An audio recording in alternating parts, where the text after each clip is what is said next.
you looking for healthier, fuller hair? Do you want extra money for bills, trips, extracurricular activities for your kids, or do you want to replace your entire income? Monat is the answer. Our products are Leaping Bunny certified, vegan, and Monat can be used by anyone, including your kids and pets. Message me on my Instagram to partner with me. Founder shares are available, and as a market partner, you have access to uncapped bonuses, 45% commission, 35 to 55% off discounts, on top of all-inclusive paid trips. Right now, I also have a free gift for anyone that partners with me, so don't miss out. You can message me on my Instagram at LizChilvers87.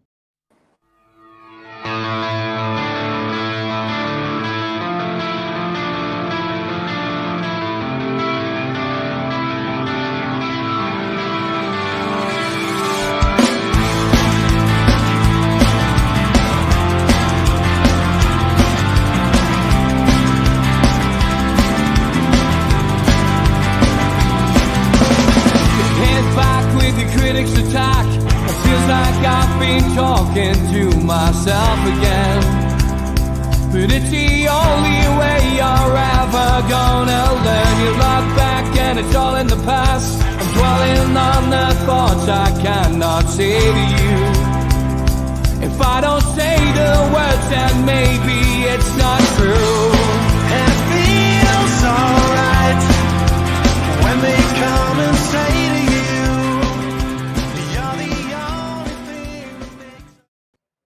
good evening and welcome to nufc Matters with me, Steve Ray. That is the three amigos, the perfect way to kickstart your Newcastle United weekend. And with me are George, Mitch and Steve. How are you, lads? All good. Fine, thank you. Good to see you. As always, we've got a few questions come in via various social media. Stephen Moore is the first one to get in a question for the Amigos. Sent it on Wednesday. He said, question for Friday, lads. Why did we let the PSR situation go right down to the last 2 days to sell to comply? We must have known the situation in August last year we were at. We did no business in January. So Stephen, straight away, asking a question, which I'm going to come to Mitch first, then go to Steve, then to George on that one. Mitch, you know, we've talked about this a lot over the course of the last week on the different shows that we do. You've had time to reflect on it. You've done one of your musing videos, which has gone down very well. As always, what was your thoughts, Mitch, on the on the whole situation that we saw? I'll tell you what I've come to the conclusion over the last week while I've just tried to make sense of it, because it's quite clear the club have been much more proactive in many ways than we realise. It's quite clear that it didn't seem to be as scattergun an approach as we maybe thought. However, it comes to something that I've been told repeatedly over the last year, that the person who has final say on finances at Newcastle United is somebody sat in Riyadh in PIF's offices. And like I've said about Todd Bowley coming into Chelsea, you may know business and the business of sport very well, but doesn't necessarily know football in the Premier League very well. My assumption on everything is that there was a big assumption that Bruno's release clause would be triggered by somebody somewhere. And if that's the case, they haven't done their research. What have I been saying on here for the last how many weeks? How many clubs have spent over £50 million in history at 17? And how many of those 17s can do it right now? Probably about 4. And so that actually was a very big assumption. And everything else that they did after that was a bit of a scramble as a result. And I think that will change going forward as people are put into position within St James's Park. Whoever made that financial decision needs somebody with football knowledge and understanding of the game sat on his shoulder saying, that's a great idea, but whether that comes from within St James's Park or whether that comes from somebody running alongside him in Riyadh, I'd happily volunteer for the job, like. But most certainly, I think that seems to be the only sense of this nonsense that I can put together. Because let's be honest, it's a nonsense. And it's not a good look, and it wasn't a good look. And as I said in one of my little coffee videos, I think we'll look back on it over time as a little bump on the road. But at the time, it didn't feel like that. And I think it shows there's still a degree of naivety within the people who are making certain decisions at certain levels within PIF and maybe even at the club. And again, going forward, I suspect that's something that's going to change very quickly with recent developments this week. Okay, interesting stuff. Steve, thoughts on what we've just seen over the course of the last 7 days? Bit of a shambles, really, to be perfectly honest. And I understand exactly where the question is coming from. Yes, these are the sort of things that the club should have had ironed out, should have been well aware of, and should have been actioning well before you get to 48 hours of this deadline, one of two deadlines that we now have with regards to transfer activity. A lot of speculation over sponsorship issues and whether or not the club was caught up in a delay by the Premier League. Got no evidence to support that whatsoever. Seen plenty of conspiracy theories and beyond on that particular topic. I think as well there's possibly a naivety and possibly a disagreement within the club on who could be sacrificed, who should be sacrificed, who they need to sacrifice, and valuations of players. Ironic that it's two young players that have left. I don't have any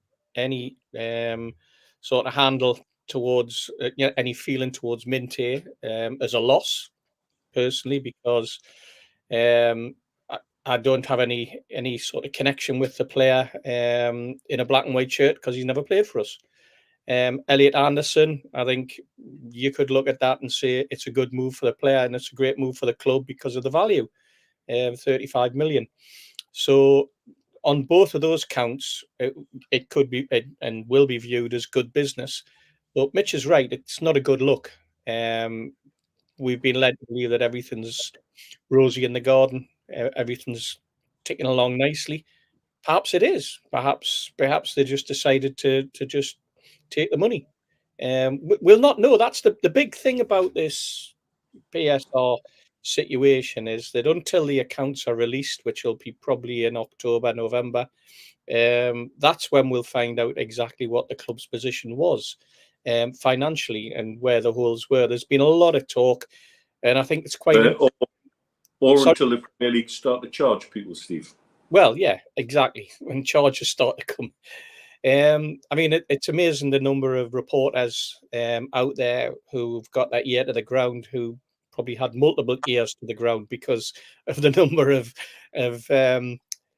how do we put it, misaligned reports coming out about exactly what our financial situation was supposed to be. We're still hearing people now saying that we're still wide of the mark. We've got other people saying that, this was always on the cards, and we've got people saying that came as a big shock. So somewhere, someone in the media has it right and somebody has it wrong. I find it quite ironic that it's always a club spokesman, and it's a great smoke screen to hide behind. Club spokesman says, my insider says, etc., etc. When in reality, unless you're the man who's sitting there looking after the finances on a day-to-day, week-to-week, hour-to-hour basis, you don't exactly know exactly what the situation is.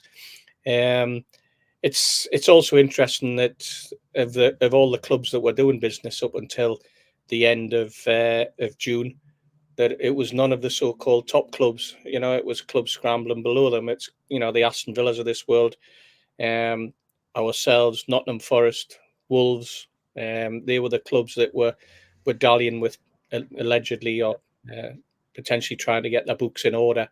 And I think that's the sad thing of the whole situation, that this is a manufactured deadline that's been created by those at the top, and anyone who follows Kieran Maguire and some of the other guys who really do have their finger on the pulse, not necessarily on clubs' individual positions, but on the overall position within the Premier League and how these rules are being interpreted and how clubs are being tangled and caught up in it, and how it's never the top clubs that seem to get caught up in it.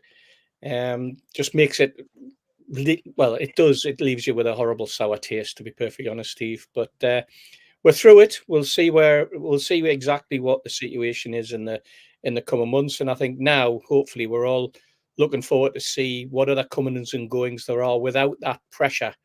Because you'll know that these comings and goings are comings and goings that the club genuinely wanted to achieve, rather than something that has possibly been manufactured in the accountancy room.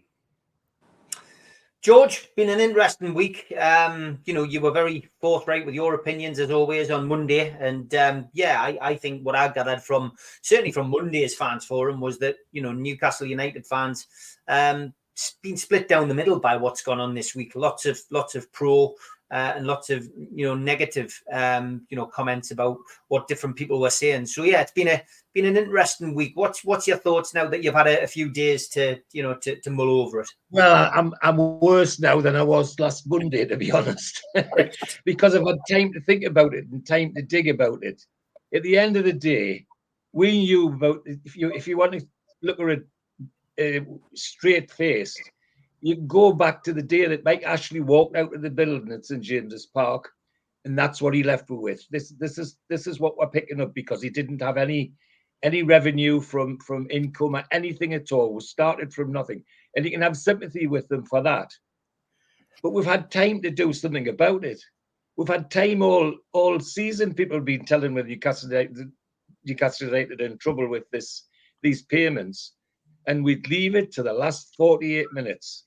Now, you can imagine I've talked to Neil about this separately, and I tested one or two things out with Neil. And one of the things that it came to my mind immediately after I had time to think about it was Bruno was the sacrifice. Bruno was the sacrifice, not the two young lads that went. The two young lads got out of a hole because they were stuck. They couldn't get rid of anybody else. But I think this whole thing, as Neil says, was manufactured because they thought they'd get 100 million for Bruno. That's the payment made, and a little bit extra in the pocket to buy somebody else or buy another player. And that would look brilliant if you like the idea of Bruno going. But I'm relieved he didn't go, because, as I said 2 fans forums ago, if Bruno went, George Mitchell would go. I cannot see how you dare say that you want to be a leading club in England, in the UK, in Europe, never mind anywhere else, if you sell the likes of Bruno, somebody who's an ideal focus to build your team around, and you're going to get rid of him. What sort of team you're selling us as a supporter? That's not the team I'm supporting. I was disappointed at the fans forum because I think there was only me and Barry who definitely didn't like what was happening. And I was also amazed at how many of the fans forum were saying, well, it's good business and all the rest of it. And Kevin chipped in with his, well, they're all commodities, they've got to be sold. These are people that about a month ago, 6 weeks ago, were sitting on here facing me saying, we're not a selling club anymore.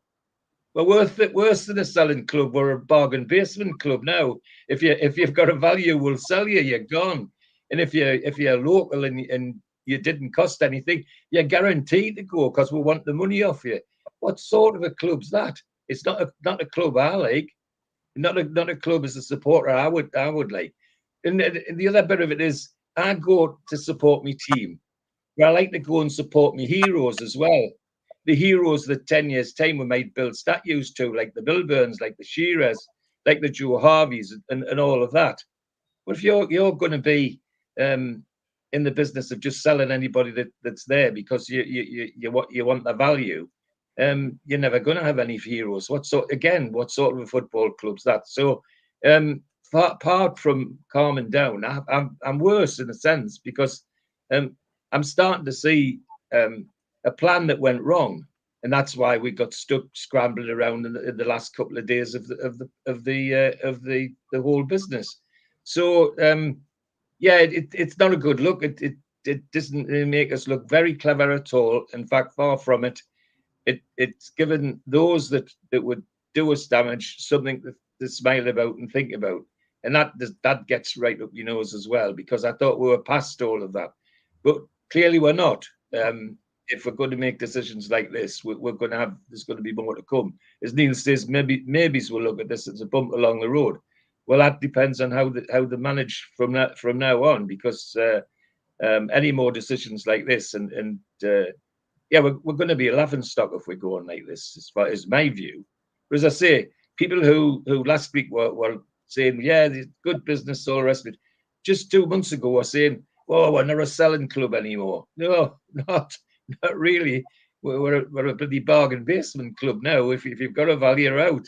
And I just find that all hard to take as a supporter, is how I'd put it. And I may be totally wrong, of course. The club will come out and say, well, this is what we intended to do all along. Well, I'd like to see that plan written out somewhere, because it doesn't look like it from this side of the barrier. It smacks of panic at the end of a plan that went wrong. And the plan that went wrong, for me, and I agree with Neil, Bruno was the sacrifice, not those two young players. And it's just a mess. I called it a disaster last week, and the lads laughed because I said it was a disaster. The more I've had to think about it, it's worse than a disaster because it's a plan gone wrong, and that's worse than any disaster I can think of. That's my opinion, anyway. Sorry No. Listen, a bit OTT, says Stephen, but then YI man says spot on from George, 100%. He's certainly not sitting on the fence. So, there's no change from Monday, really. We've still got a 50-50 split, I think, as to how people feel. Go on, Steve, you were going to say something. Yeah, I was going to say that. I mean, we can sit here, and I agree with what a lot of George said there, but we sit here and we talk about being a selling club. And one of the things that people are missing out on as well is that we're not producing the commercial deals, the true commercial deals with the true value of the club yet.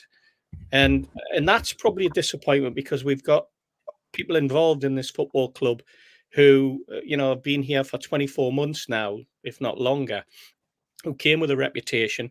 And that reputation is that they know all the big hitters. They know, they're steeped in being able to bring commercial deals at the stroke to a football club. And you look at Manchester United's commercial deals, and they've got like 60, 70, 80 commercial deals within their structure. And you look at Arsenal, and they're very similar. Tottenham have got some great commercial deals. And then you move down the ladder and you see Chelsea picking off commercial deals left, right and centre. And we're still scrambling around, and we've brought in a shirt sponsor, and we've brought in a new kit manufacturer, and really that's it. Everything after that is fairly parochial. It's fairly small scale, and that's an area that really, really needs to be beefed up and done very, very quickly. If we are, as we get touted, one of the top 20 clubs in the world, where's the commercial revenue? Well, off-pitch commercial revenue that you would think that would come with that, and it's not at the moment. And if they're hanging back for a big ground sponsor or training ground sponsor or whatever, they need to get their finger out, and they need to start producing the goods. I'll put some meat on those bones, Steve. I had or at least you guys know, I had quite a long chat with Craig Hope at the weekend, where he was taking 5 from England. The things we bounced around, firstly, the Gordon situation, absolute agreement from everyone that it was Liverpool approached us, sensing an opportunity. we named a price and wanted not just one but two of their young players in return, and that ended the conversation immediately. There's no head turning, there's no trying to flog someone or on our part. With regards to commercial deals, there's a genuine collective opinion within certain parts of the media now that we have got commercial deals which are currently held up. They're still held up within the Premier League. The Premier League haven't blocked them or haven't adjusted them, they're just still with them. And so we've got a number of things on the horizon which I guess would hopefully drop into the accounts for this next year. But it's definitely frustrating the club. The club definitely feel that we are being put under a greater level of scrutiny than is necessary when you've got a third shirt sponsor this season now with Leicester today announcing yet another odd betting company with no real history and no real background as a shirt front sponsor. And that goes through on the nod, and the shirts are already being printed with the sponsor on.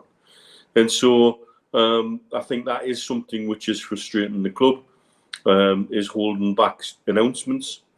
I don't think it will hold it back long term.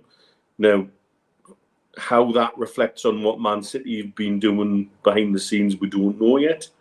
And I think most certainly the PSR situation has been clouded by a lot of this. This is why some people are still saying we might be short because of X, Y, Z. I think personally, there's no doubt that we're there in there comfortably. But I think there is frustration that we seem to be held accountable to level to everybody else, which I can't.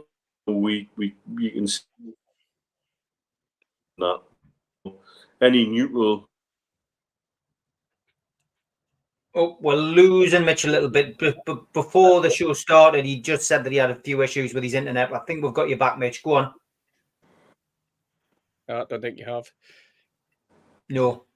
What I would say to that, Steve, is that yes, it sounds like quite, as we touched on, commercial deals that are now being ratified by the Premier League.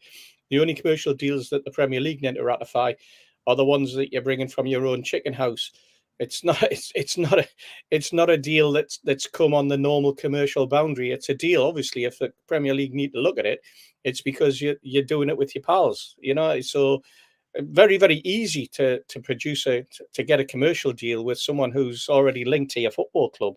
I'm talking about commercial deals from outside that spectrum. I'm talking about going deeper, going further, going wider, and getting the commercial deals that are spread around, not necessarily just being sent by your chairman to have a word with someone who's linked to the chairman's companies. It's something broader and something wider than that. And if we have a commercial department that only looks on those narrow stretches, then there's got to be questions asked there, because basically you are simply following the path of least resistance. But from a football point of view, that path is also dogged by all sorts of gates that are being put in front of you, and doors that are being slammed shut, and fences that you've got to climb over, which isn't doing the football club any good in the short term. So I think they need to be broader, they need to be wider, and they need to be a little bit more adventurous, and a little bit more out there, and not just walking, or hopping on a plane to Saudi and then wandering around Riyadh with a placard saying, anyone want to come and sponsor us? Because if they are deals that are being held up by PSR, and sorry, not by PSR, but by the associated party rules that the Premier League have got in place, then what do you expect? That's what's going to happen. If I'm going to go to my mum for money, it's my dad who's going to go, whoa, hang on, why are you giving him that? Because it's my bank account you're taking it out of. That's what it would be like if you were a kid, So that's the way I equate it. I just feel as though our commercial department needs beefed up and needs shaken up, and needs to start to produce something that is not necessarily from within the family. Yeah, George, what's your thoughts? Well,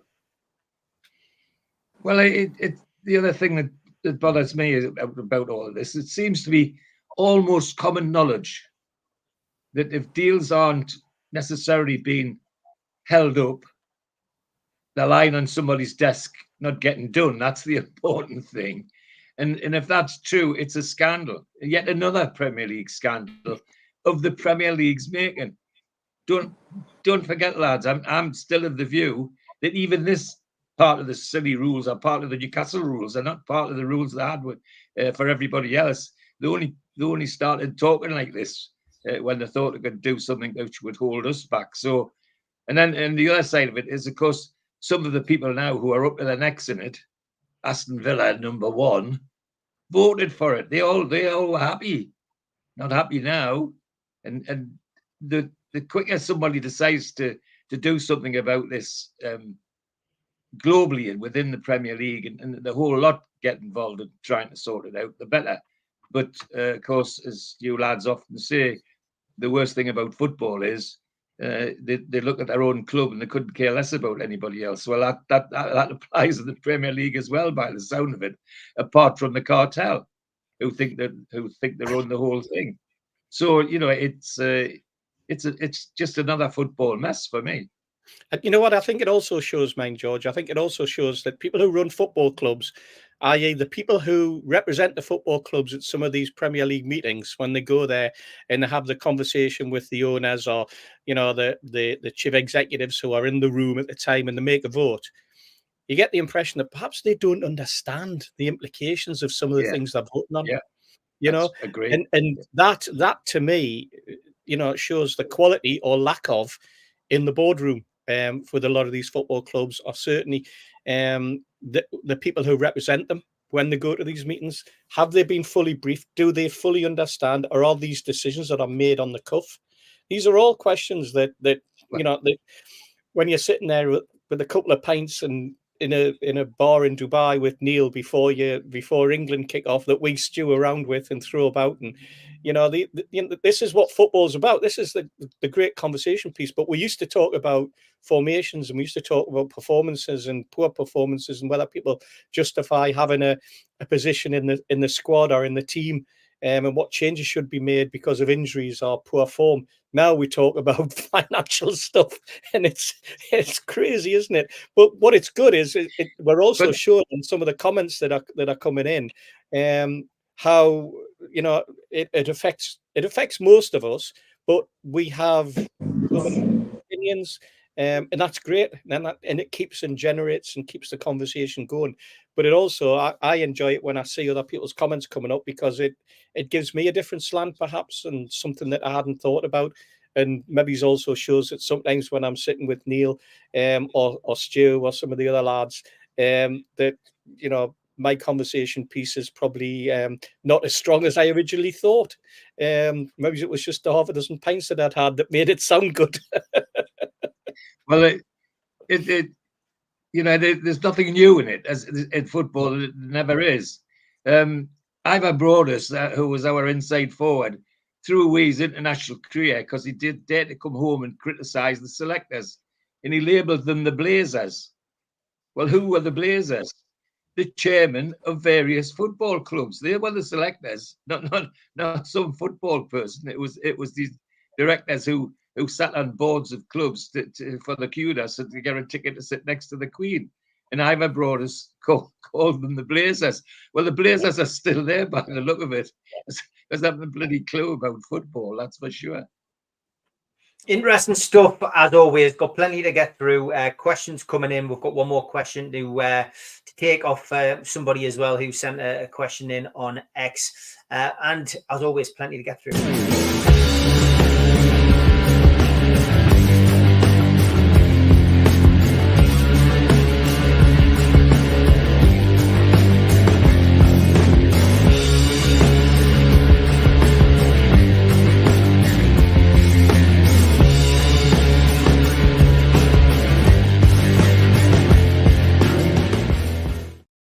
The day I met where we have to send in photographs of you meeting somebody from Newcastle United, past or present.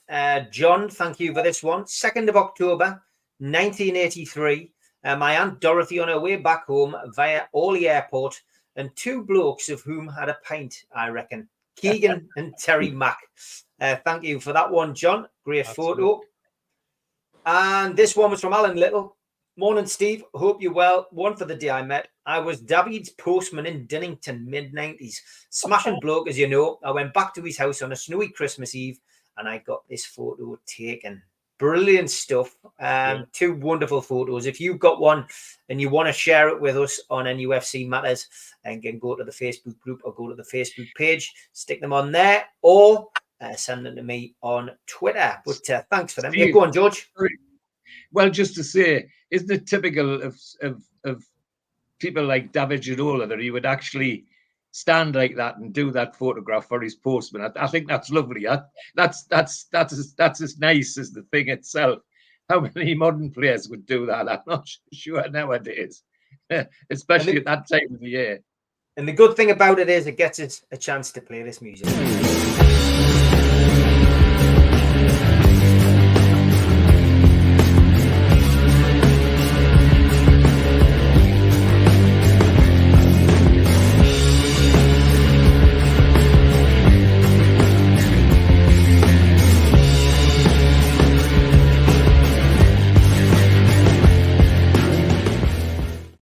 Okay, the next thing, Steve, just to finish off before that, I think what I was also getting at, one of the things we talk about going in the boardroom and people going into these Premier League meetings, I think what we've also got to remember is when you do go into those Premier League meetings, it's already 6-0 before you even start, because the top six have already had their meeting. They've already decided. So no matter what so you can imagine the argument that you have, you're already, or the discussion, you're already 6-0 down before you even start. So I just wanted to add that to the little piece.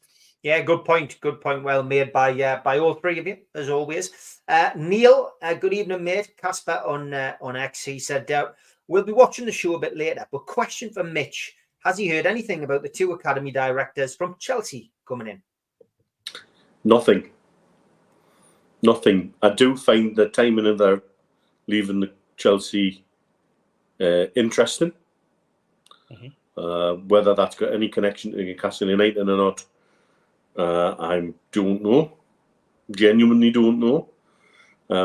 For us and where we're at, certainly two individuals who are a key part of building a legacy at Chelsea in terms of academy and developing players. That's something that we are crying out for.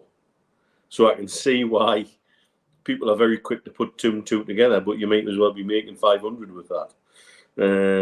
Nobody really knows. So, yeah,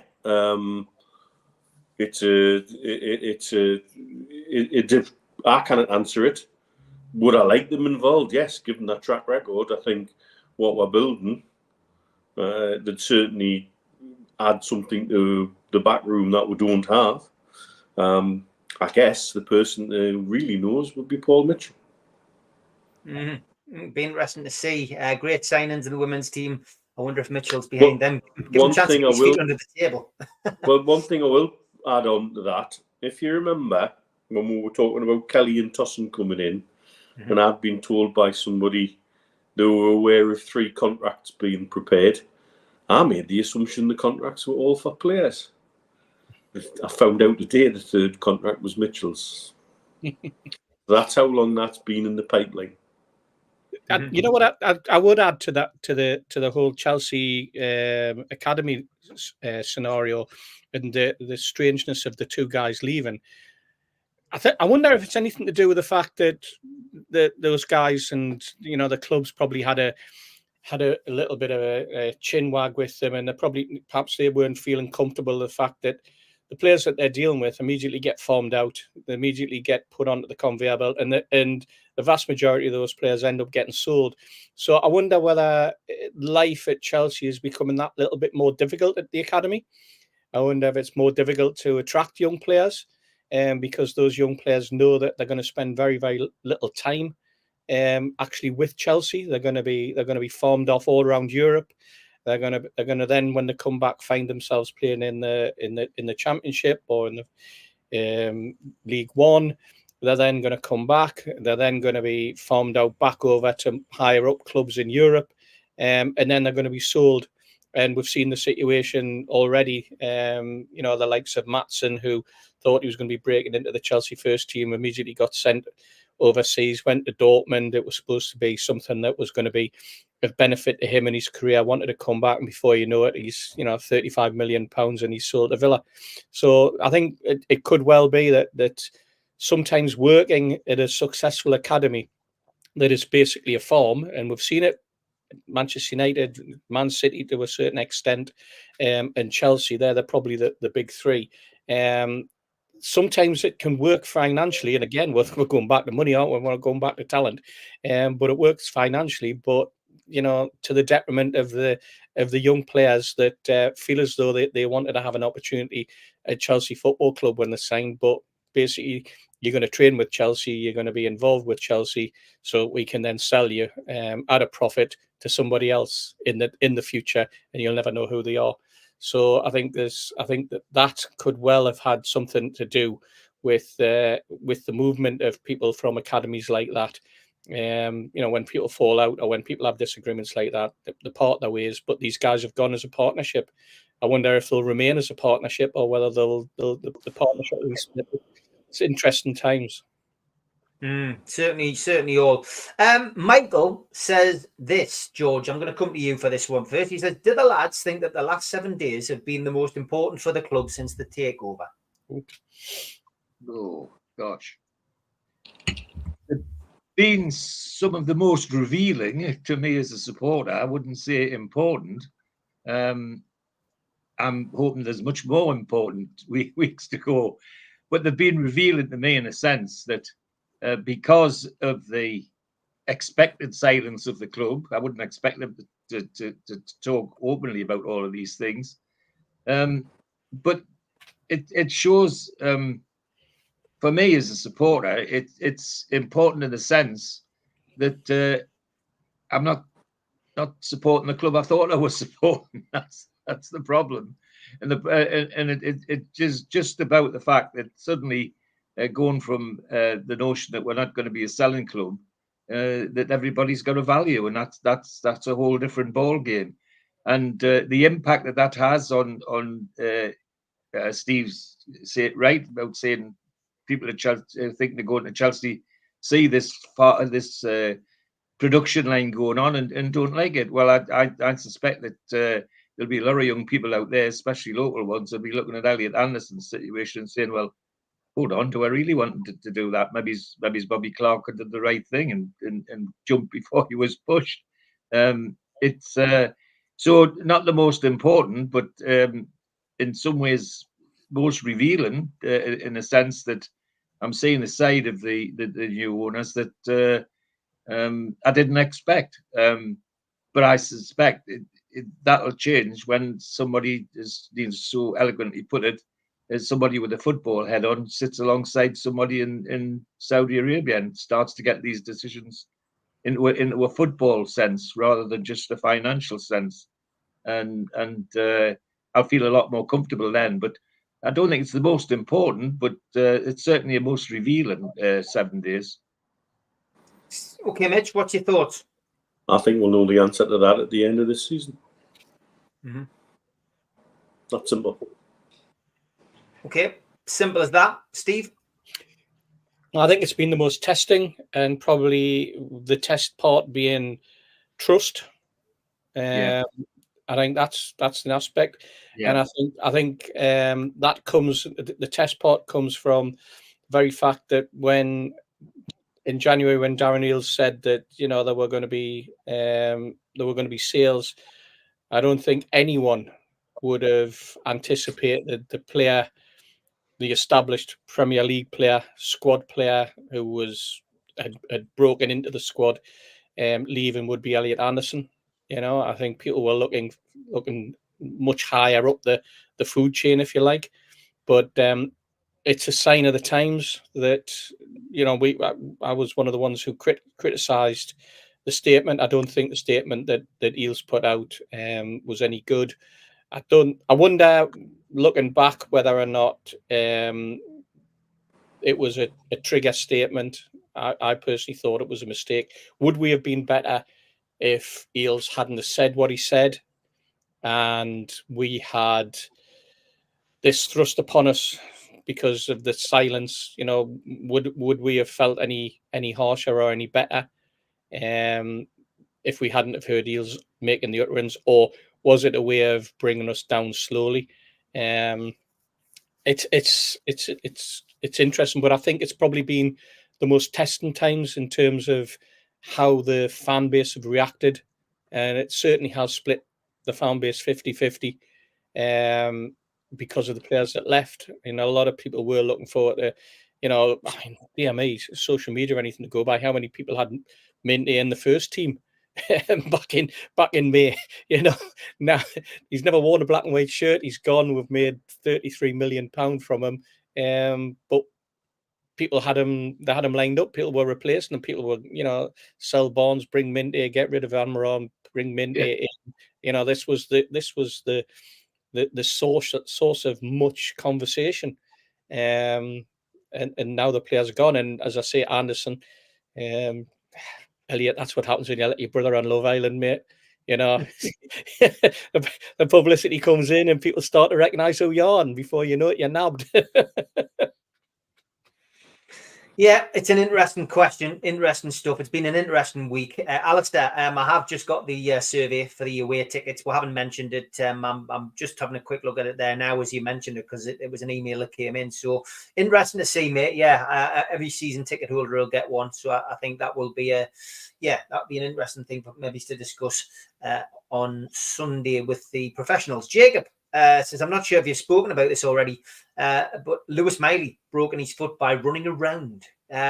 Strange one that, wasn't it, George? And disappointing, because almost has shades of the Elliot Anderson situation last season. After having a breakthrough season the previous season, he has a great pre-season and then gets injured, and, you know, how's your luck? He ends up transferred to Nottingham Forest. So he's, you know, from his perspective, he didn't get the season he was expecting last season, and now Lewis Miley makes a breakthrough, and now he's in the same position. He's out for 12 weeks. Well, yeah, and it talks to something I talked about before in here and other platforms. When Dan Byrne, Elliot Anderson had back problems, and it was revealed they were doing weights and all sorts of things outside the club to get even fitter than they were in the club. And that's something the club needs to monitor. For God's sake, even when I was a kid and going there, they wanted to know, you know, what you were doing. Who else were you playing with? You know, having a kick up in the backyard with your mates. Well, stop it. You know, you're a Newcastle United player, and that's, you know, 70 or 80 years did he go? So it's you know, that's something I would want the club to look at very closely, because you know, was he training? Was he just running around? Whatever he was doing, must have had a physical aspect to it that was a bit strenuous to do the damage he's done, and that's tragic, especially in his position. You know, 17 and the world at his feet. That's not a pun, by the way. He's world at 1 foot. So I would want the club to look more closely at what all the lads do when they're away from the club.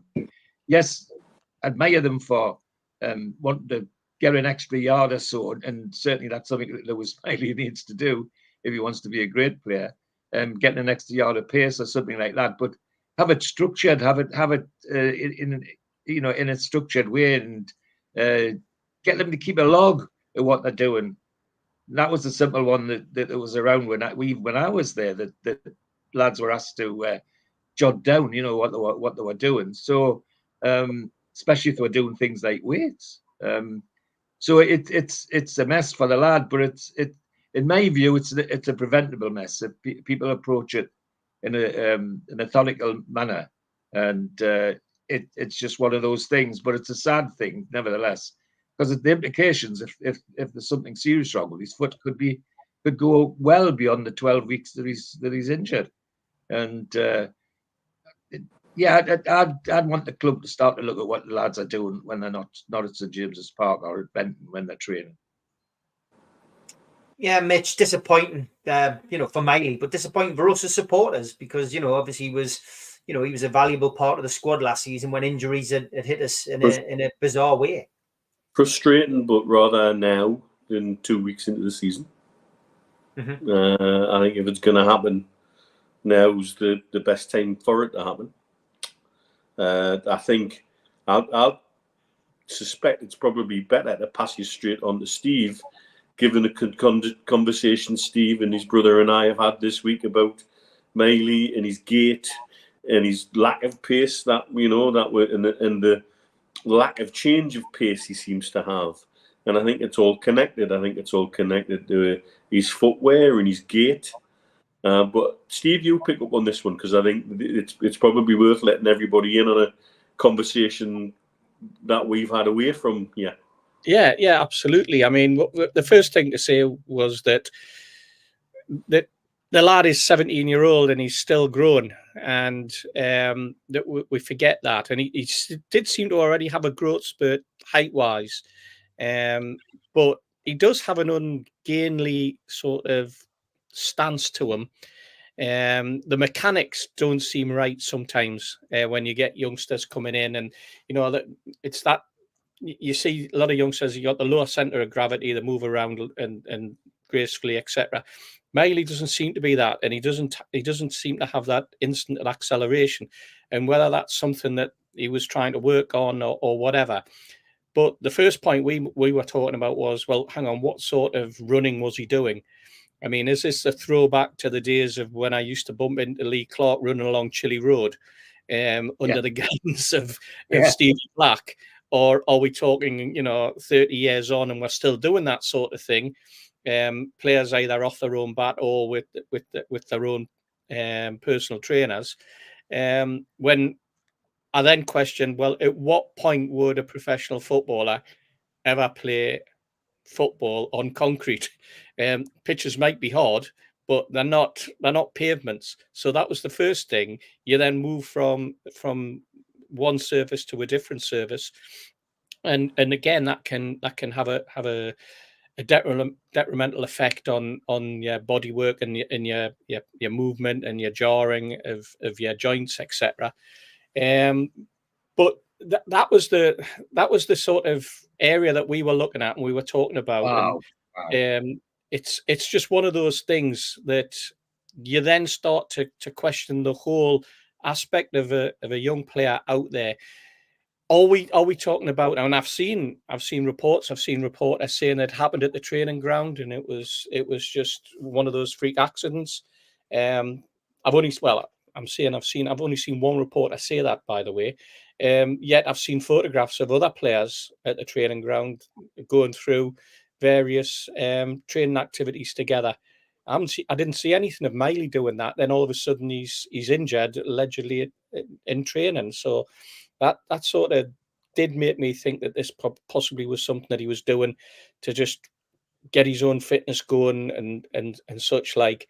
But this area for youngsters is I think it's a dangerous path to go down sometimes when you push youngsters. Miley came into the team last season, and it was just all natural. Everything he's doing suddenly natural. Before you know it, it's like you've got someone there who will give you the advice that, well, hang on, you need to be a bit more powerful, you need to be a bit more stronger, you need more upper body strength. And like George says, they go on the weights, they start to do different aerobics. And some players are just not geared to that. Some players you could stick in a weight room and it wouldn't do them any good at all.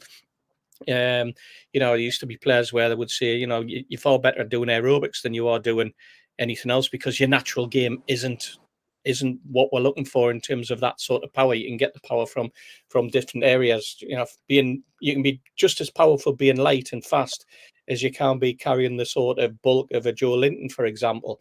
And I know the game tends to change, but you look at the physique of, say, Bellingham, tall, lean, and then you look at the physique of a Bruno or a Joe Linton, and they're all totally different, but they're all effective in their own way, in their own game. And I would hope that they weren't trying to change the youngster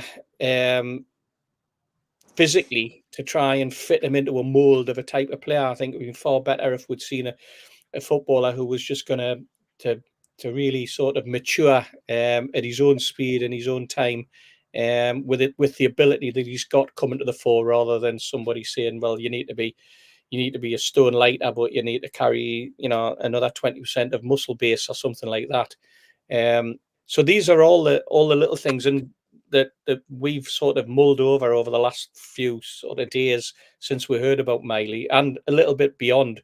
We've talked about seeing Sven Botman doing knock-ups. Everything's been straight. There's nothing, it was a little bit of sort of with the ball, but it was merely tapping the ball. Nothing powerful, nothing too drastic.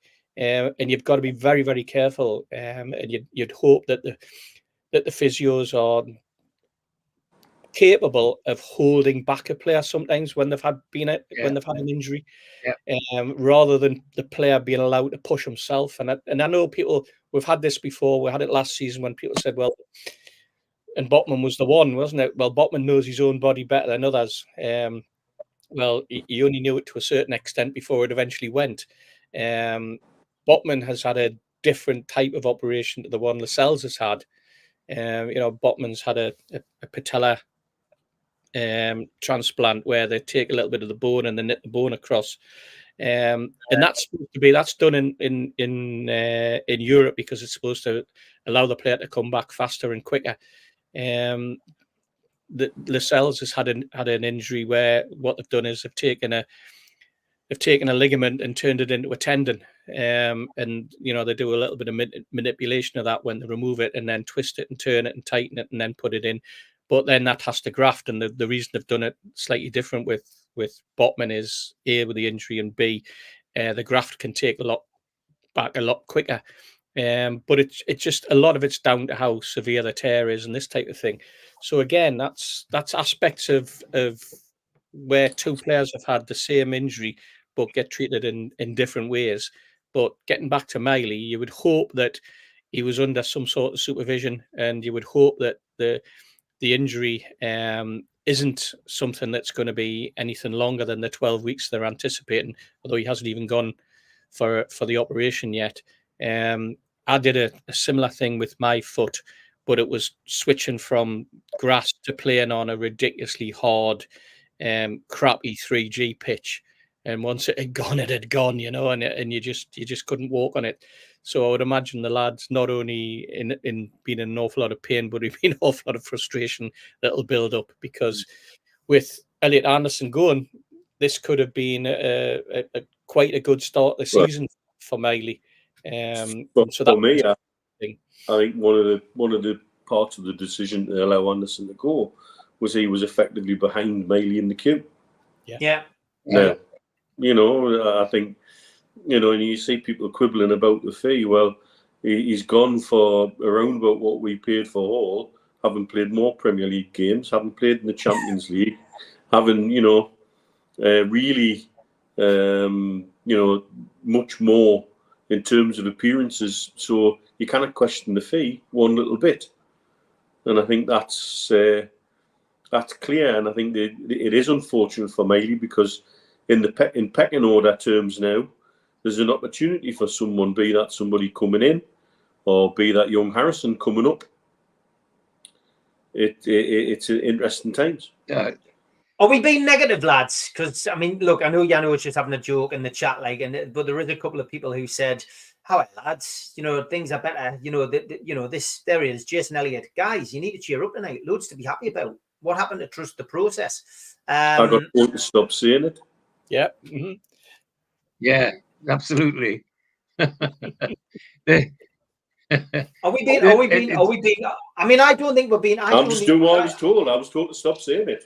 I genuinely don't think you're being negative. I think, as always on here, we're just giving our opinion about what we've seen this week, which is all I ask you guys to do. Not to preempt stuff, not to spread rumors, not to create rumors. To try and give a little bit of reality. But sometimes it's not stuff that people want to hear, is it? There's people that just seen through the week. We don't talk about the show. We talk about things like Miley's gate and imaginary shirt front sponsors and all sorts of things like that, which eventually How get many- mentioned in the show, but we don't preempt anything. How many weeks on here and other platforms we speak on have I been saying about Miley having an extra yard and becoming a great player instead of just a good player? I've been saying it for months. And obviously, anybody who's watched him in those games where he was, I mean, there was a couple of games where he ran the midfield himself. For a 17-year-old, that was amazing. But that 17-year-old with an extra yard of pace, you suddenly have a you have a Charlie Crone. You've suddenly got a Messi on your hands. I mean, he really could be that good if he had that extra pace. I mean, somebody on the strap before, I've lost the name now, said pace isn't his game. For God's sake, he's a Premiership midfielder. Pace isn't his game. Peter Beardsley could run from one penalty at 100 miles an hour and still put the ball in the back of the net. And that's what made him different. That's what made him different.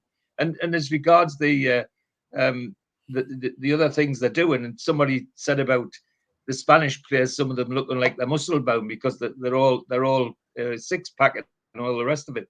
That's not new, and I can even tell you the man who started it. His name was bloody Jackie Milburn. he found a sprint coach called Blackburn and Blythe who trained the Powder Hall sprinters, and that's where he went to get his speed. And there was nobody quicker, and that's where he got it from. But it was monitored. It was done by a professional supervisor. Yeah. It worries me that yes, there's comment that this all happened on the training ground. I'd like to be sure that was right, because it would be a concern to me if it's self-inflicted unnecessarily. But yeah, I mean, you're right, George. The conversation that Mitch and I were having was revolving around someone who's not a physio, but is someone who's involved in like body mechanics, chiropractic. Looks at body movement, looks at the skeletal frame, looks at the height, looks at the width, looks at the gait of an individual, and can assess when a player runs and see, well, hang on, what's happening there is that, and I heard it with Elliot Anderson, he's got one leg longer than the other and this type of thing, or it tends to the way the body is, the shoulders dropped in a certain way, the gait's not right. They get them to stand up properly, they manipulate the body, they get them to do strength and conditioning on only one side so that the body's then equal, balanced, and this type of thing. And they said that some simple body mechanics like that can add 2 and 3 yards to a player, especially a young player. It can make the difference with a young player of being slow and methodical and caught on the ball, and a young player who can get that first couple of yards and move away from that situation that can arise. And when you're doing it with someone like Miley, who has the confidence on the ball, then being able to give him that added little dimension of being able to get away, not getting caught up with the ball around his feet and people around him and being pushed away or pushed off, but having that initial burst that allows you to move with the ball and get out the place. And that was where the conversation started. And we've seen it happen before. And it was also that particular individual worked alongside a UEFA A coach who looked at the player and looked at what they wanted from the player. And this other guy is looking at, well, how do I get that out of the player when he's got a gait like that, when he has a subtlety about him which sees him only ever go to the right and not to the left. What is a gait, says Jacob? Because everyone's saying what? Yeah. Stance. It's your stance. It's your whole body stance. It's the way that your body movement is, and whether you're doing it with a drop shoulder or whether you're a leaning back sort of person, whether you run leaning back, whether you run constantly leaning forward. You see it with Olympic sprinters. You'll see one guy who'll be running and his chest's bulged out, and you'll see another Olympic sprinter who can almost, he might run 5 yards and his head's down and trying to get the acceleration, but other people can get that acceleration immediately. It's all to do with the body mechanics and what suits that individual.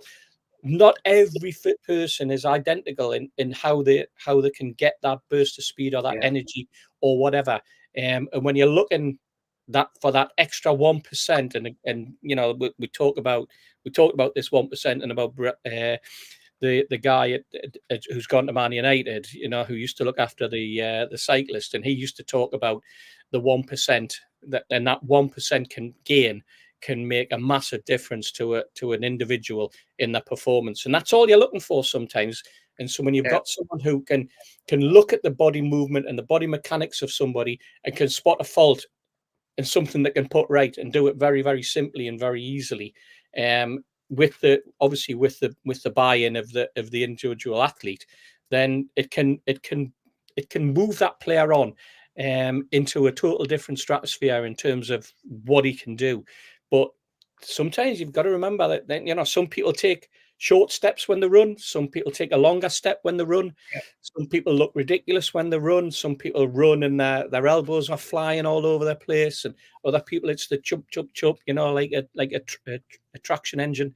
So it's all of these little things that can make the difference. It's getting the best out of the physique and the stance and everything of that individual. And, you know, it's not just made up. This is something that I've come across through friends of ours who have operated in this field for years and years, and have helped athletes. And, you know, that's one of the things that we're talking about. I tell you who's done loads of work on it. Go on. It's Ronnie Irani, the cricketer. Yeah. Yeah. He puts his career being saved by working with somebody in Germany who I think actually now works or has sold the technology to Adidas with working with orthotic inserts into shoes. And he reckons his career was saved just by wearing a set of insoles specifically designed to correct his gait. Well, there we go. Who would have thought? We've been talking about gaits tonight. Yeah. And none of them the big mistake, particularly young players go to, or young athletes go to, is to think, well, I'll do weights to add, you know, to help us to improve my fitness.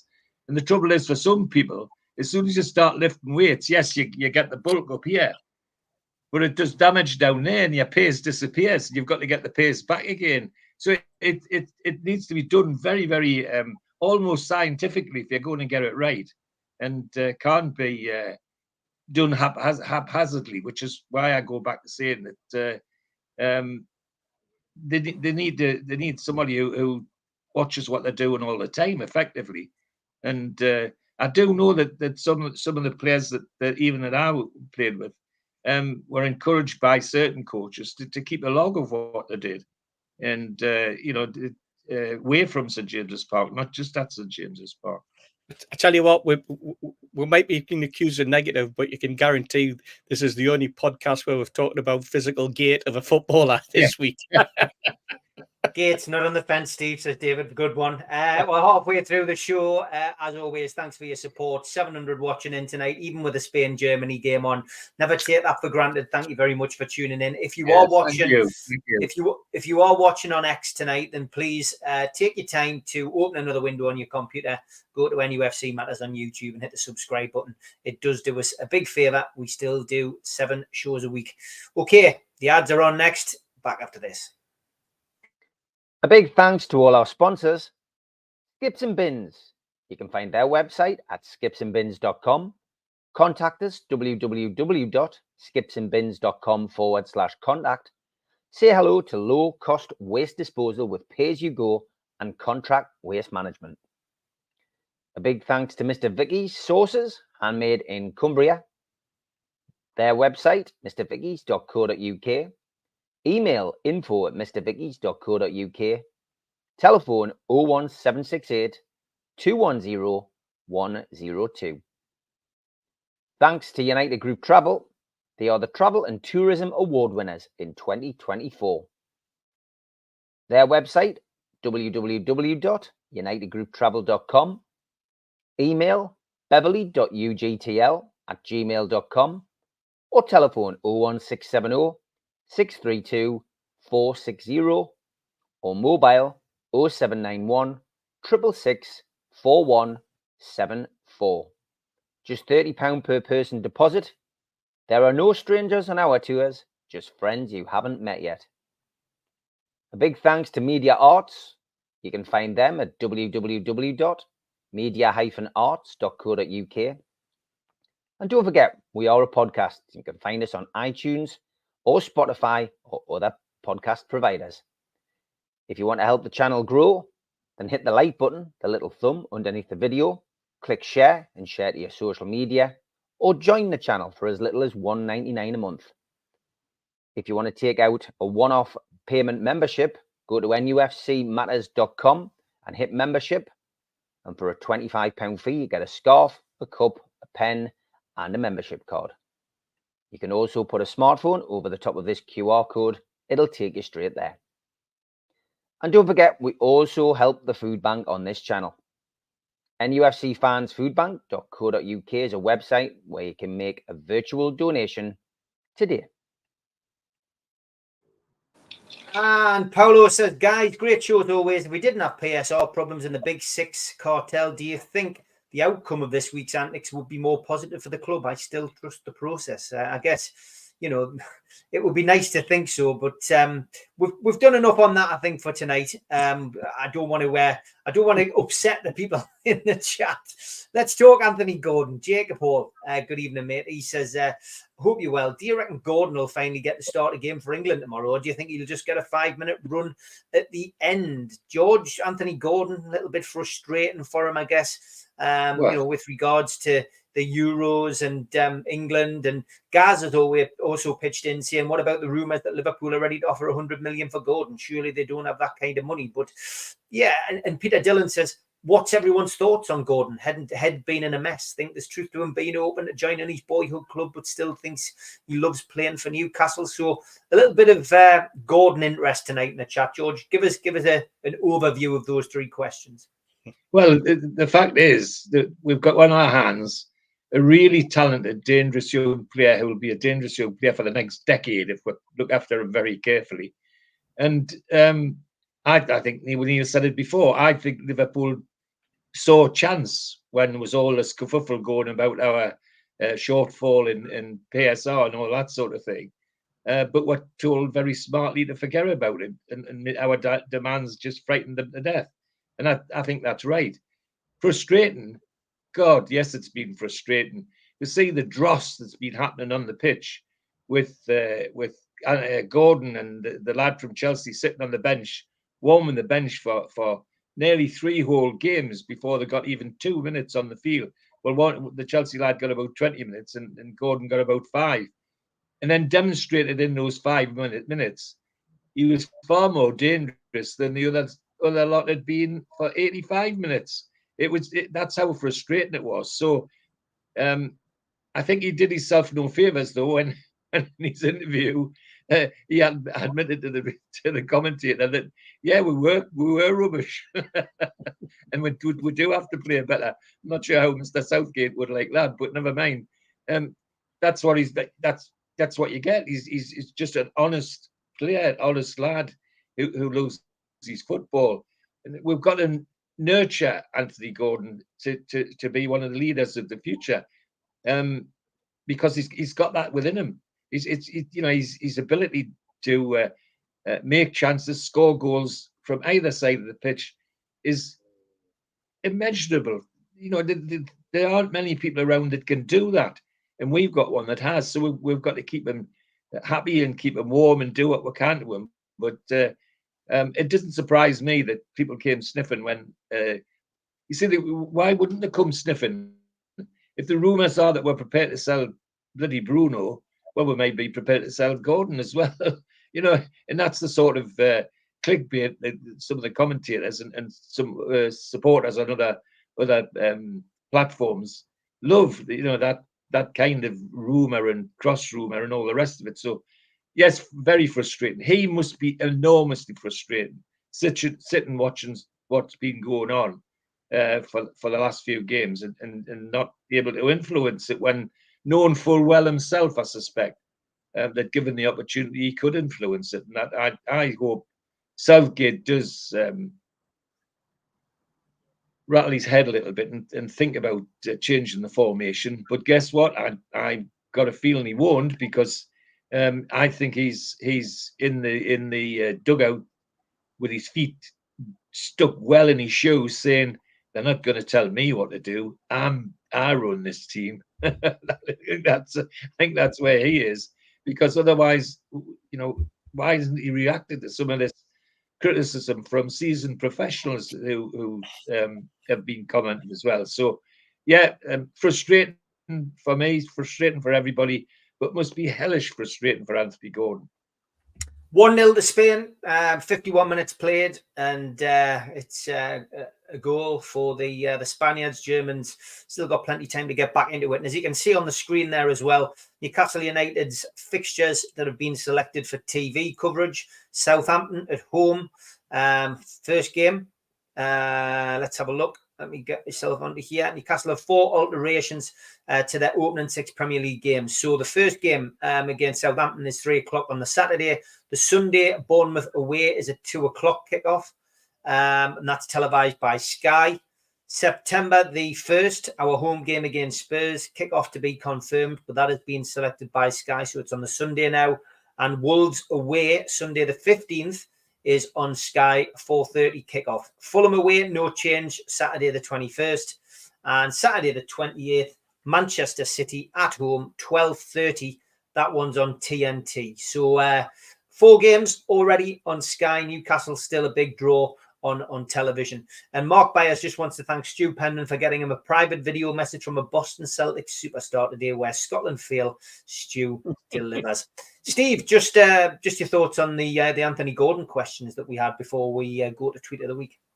Yeah, I mean, let's face it, what he's going to do is he's going to accommodate a 3 at the back to try and accommodate playing 2 number 10s. That's what he's going to do.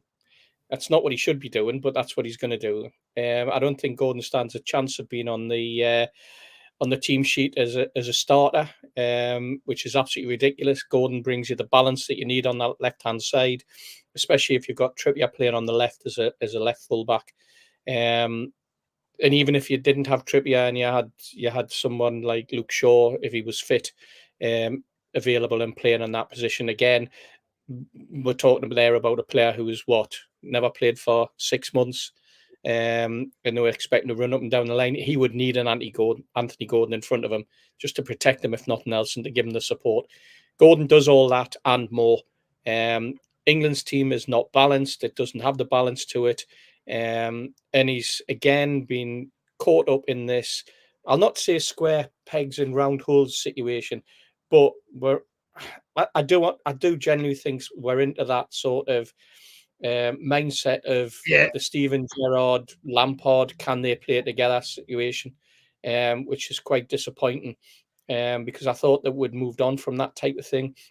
And we also got the press who all think that Foden definitely has to start, Bellingham definitely has to start, Kane definitely has to start. And once you get the press running those sort of lines, then you always get the England manager who'll fall into place and fall behind it.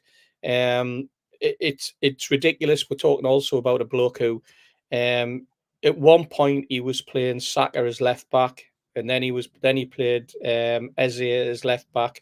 Neither of whom have ever played left back in their life. He didn't have the foresight to be able to change the team and go 3 at the back then, and bring Anthony Gordon on, which I was really, really surprised about, because that game the other night was, especially in the second, well, even in the first period of extra time, but certainly in the second, where they could have really, really taken it on. He didn't have the guts to. I think Gordon's going to be one of those luxury players that is always, because he's from Tyneside based, he's always going to be on the periphery. Until the likes of Southgate's gone, because I don't think Southgate has the ability or the confidence to make the changes quick enough in a game.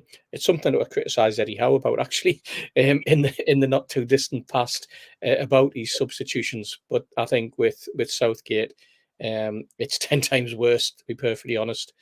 Yeah. And I've just looked at that goal, Steve. It was a goal by a Spaniard who. A player that I really, really admire, by the way, a player that I thought Newcastle should have gone for a couple of seasons ago, a player that I thought should have gone for last season. And he's actually a player whose name I haven't seen on any of the in the nose list this season. So I'm hoping that's a good sign. Maybe on Barry's, who knows? Mitch, you haven't missed anything, mate. Just the Anthony Gordon situation. Obviously, the frustration you'll be feeling. Do you think you might get a run out tomorrow? And this story about Liverpool potentially coming in for an offer and stuff like that. That's what people were asking before you got cut off. Right. Well, I think the club now we're in a position to not have to listen to anything. They've seen it off. I don't think his head's been turned. I think let's put that to bed. With regards to England, Gareth Southgate's the kind of bloke who goes to the gents every time he needs to fart just in case he follows through. And so, frankly, anybody who has that kind of attitude in life, he's never going to try anything dangerous or exciting or get on the edge of anything. How he could leave Gordon sat on the bench the other night when he had probably more forward players than he's ever had at his disposal on the pitch, and yet still really couldn't work out what to do with everybody.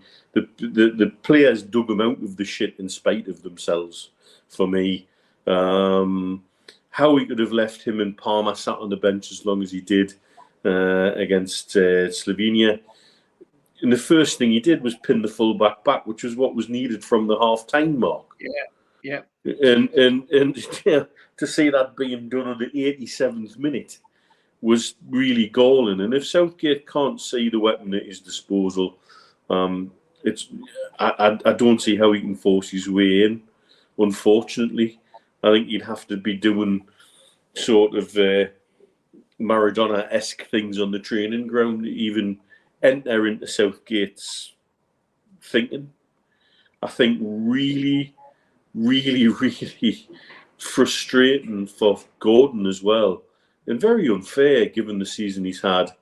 And I think part of us wants to say it's because he's based up here. I'm sitting in bloody Dubai, but you know what I mean. Because he's based in Newcastle, but yet he's doing the same with Cole Palmer, and he's based in London.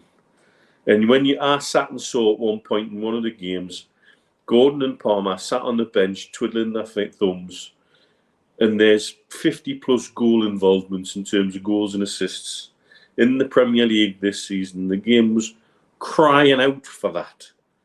And if you can't put either of them on at that point, what's it going to take?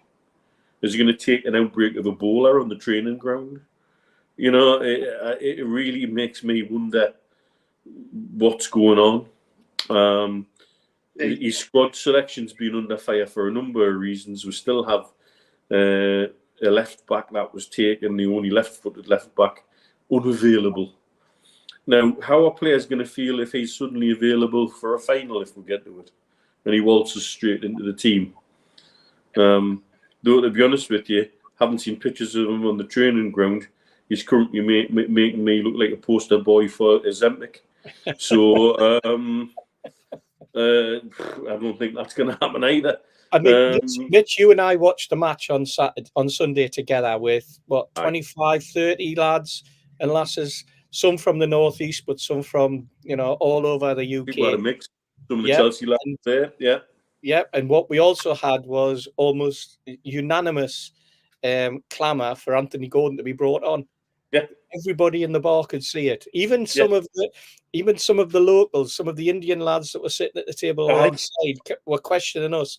Why is he not bringing Anthony Gordon on? What's going on? And it was fascinating because we can be quite parochial at times, can't we? You're right. We get locked into the fact we want to see our player doing well, and our player being the star of the tournament. But when you've got lads who've got no affiliation to Newcastle United, the only thing they know is that the bar we were sat in is going to be Newcastle's bar from next season, and that's why they were happy to interact with you and ask about it. When they're asking questions, that says a bloody lot, really. I think it's screamed. And anybody with a football mind who saw what Anthony Gordon did in the 5 minutes he was on the pitch, he made three passes that the others couldn't make in the previous 85 minutes, and yet he can't even get a start in the next game. It's just crackers. I don't know. I find it difficult to explain in football sense, because I tell you what, if he'd been at Newcastle and somebody had gone on and done that at Newcastle United, I would have had him first on the team sheet for the next game. That's for certain. but not Southgate. No. Okay, been a great show so far. Thanks for everyone's stuff coming in. As always, like we say, even in the summer, we've got so much to talk about on Newcastle United. It is the club literally that keeps on giving. We always try to make sense of it on a Friday. Okay, I've seen a few people asking for it. Here's tweet of the week.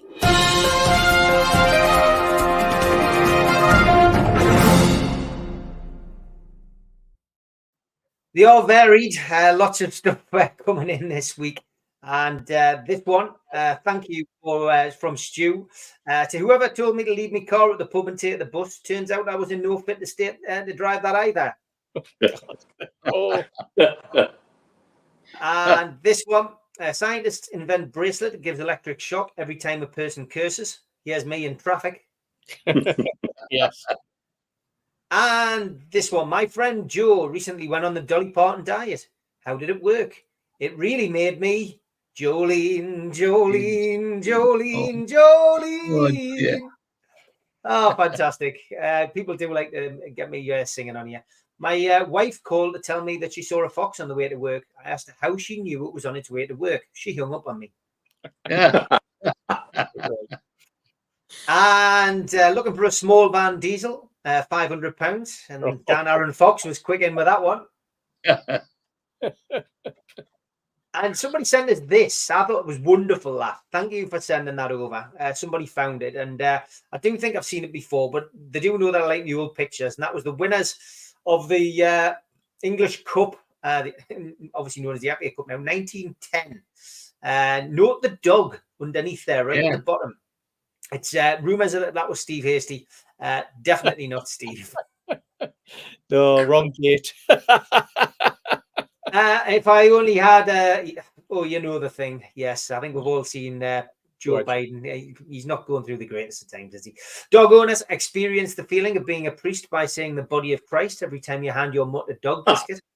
And I beat the old this. You have, haven't you? And The Great Escape, based on not a true story, but maybe Gareth might have the last laugh. You never know. We will wait and see. Andrew Malloy, thanks for this. He said, I know you like to sing tweets. Lionel Richie, hello. Is it me you're looking for? Oh. Richard McKinley. Richard McKinley, flooring contractor. That is superb, son. To the person who stole my camouflage jacket and my flip-flops, you can hide, but you can't run. And sometimes you don't need any words, lads. And sometimes you don't need any words, lads. The Red Hot Willy Peppers, very good, very good. You see some strange things in the kitchen. And the audience selection process for BBC Question Time. And when you're doing good on your diet, but pizza be like that.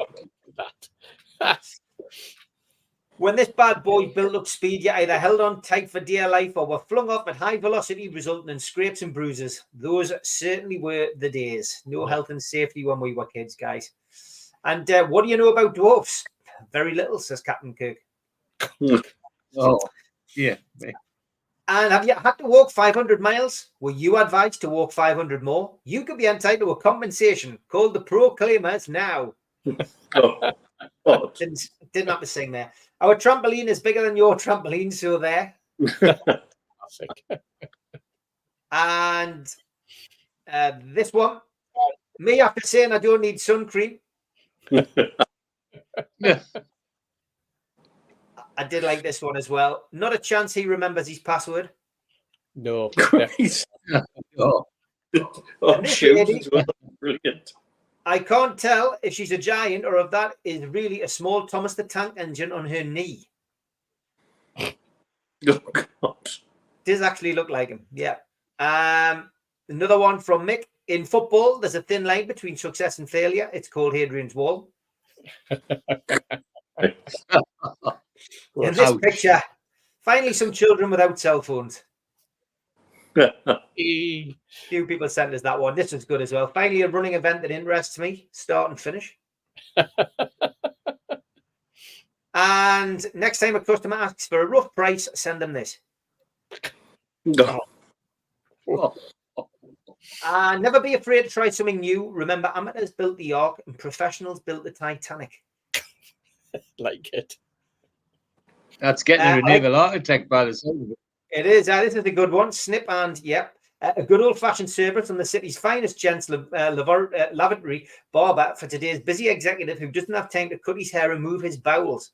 Conventional trim and dump, £25. Wash, blow, dry and diarrhea, £40. In a hurry, sir. I love it. People start to send in some of this the Viz stuff. It's brilliant. Pumping My Organ for Jesus. This is an album, lads, with Silas Ronak on keyboard and the charming voice of Henrietta Ronak, Ezekiel of Abaddon on his accordion. Genuine record, lads. Thank you for that. That'll be a genuine record. I tell you, there's some fantastic country ones like that. There are. Unbelievable. Okay, that is Tweet of the Week. Thanks for sending them all in. Too many to mention for everybody to be thanked, but you know who you are. Keep sending them. We'll have some more next week.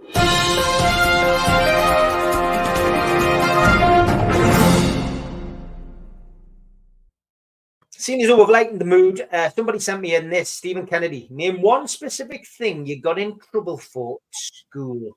He says, come on, amigos, own up. At least one thing from each of you. George. Oh, I got into trouble for once talking back at a teacher. And I've got this habit, apparently, and Marjorie pointed it out to us. When I think about something too hard, the words go across my lips. I don't actually say it, but they go across my lips. When a teacher was saying something to somebody else in the class, and I said something like, doesn't even know what I was thinking, doesn't even know what he's talking about. And apparently it went across my lips and Mr. Dodd seen us and I got detention for it. Brilliant. Great stuff. The one thing about your teacher, George, is I would presume none of them are still around. One. Yeah. Wow, there we go. He must be in his 90s. Bill Rose has just passed his 100th birthday. Incredible.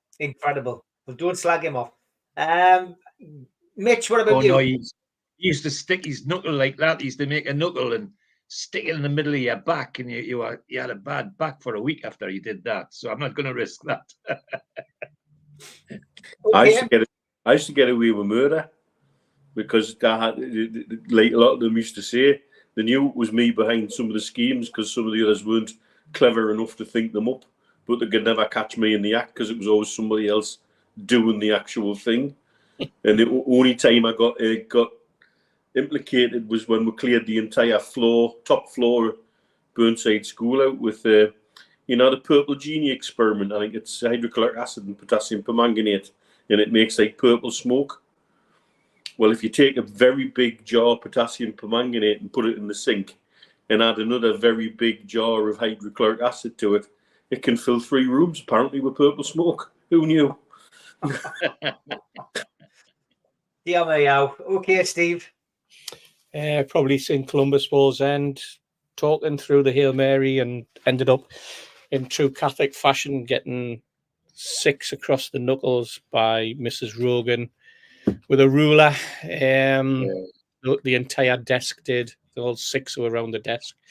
That was the sort of justice you got in those days at a Catholic school in Wallsend. If you did anything that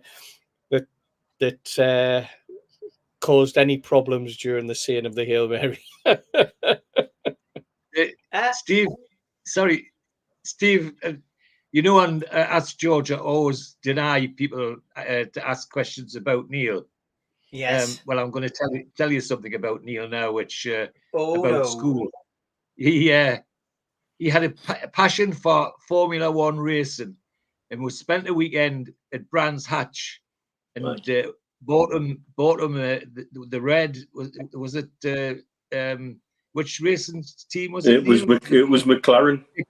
McLaren, because the jacket it was bright red with Marlboro cigarettes on the back of it, and I was going to work and I said to Marjorie, I said, "Hey, the jacket's missing out of the cupboard," and she says, "Yeah, well, I don't know where it is." Well, Bug had put it in his bag and wore it at school, where we had a uniform, black blazer uniform, so he as soon as he put it on, he was spotted.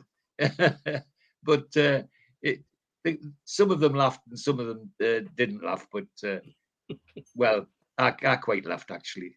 He liked his jacket. I could probably write a book on some of the stuff I got wrong at school for. You did.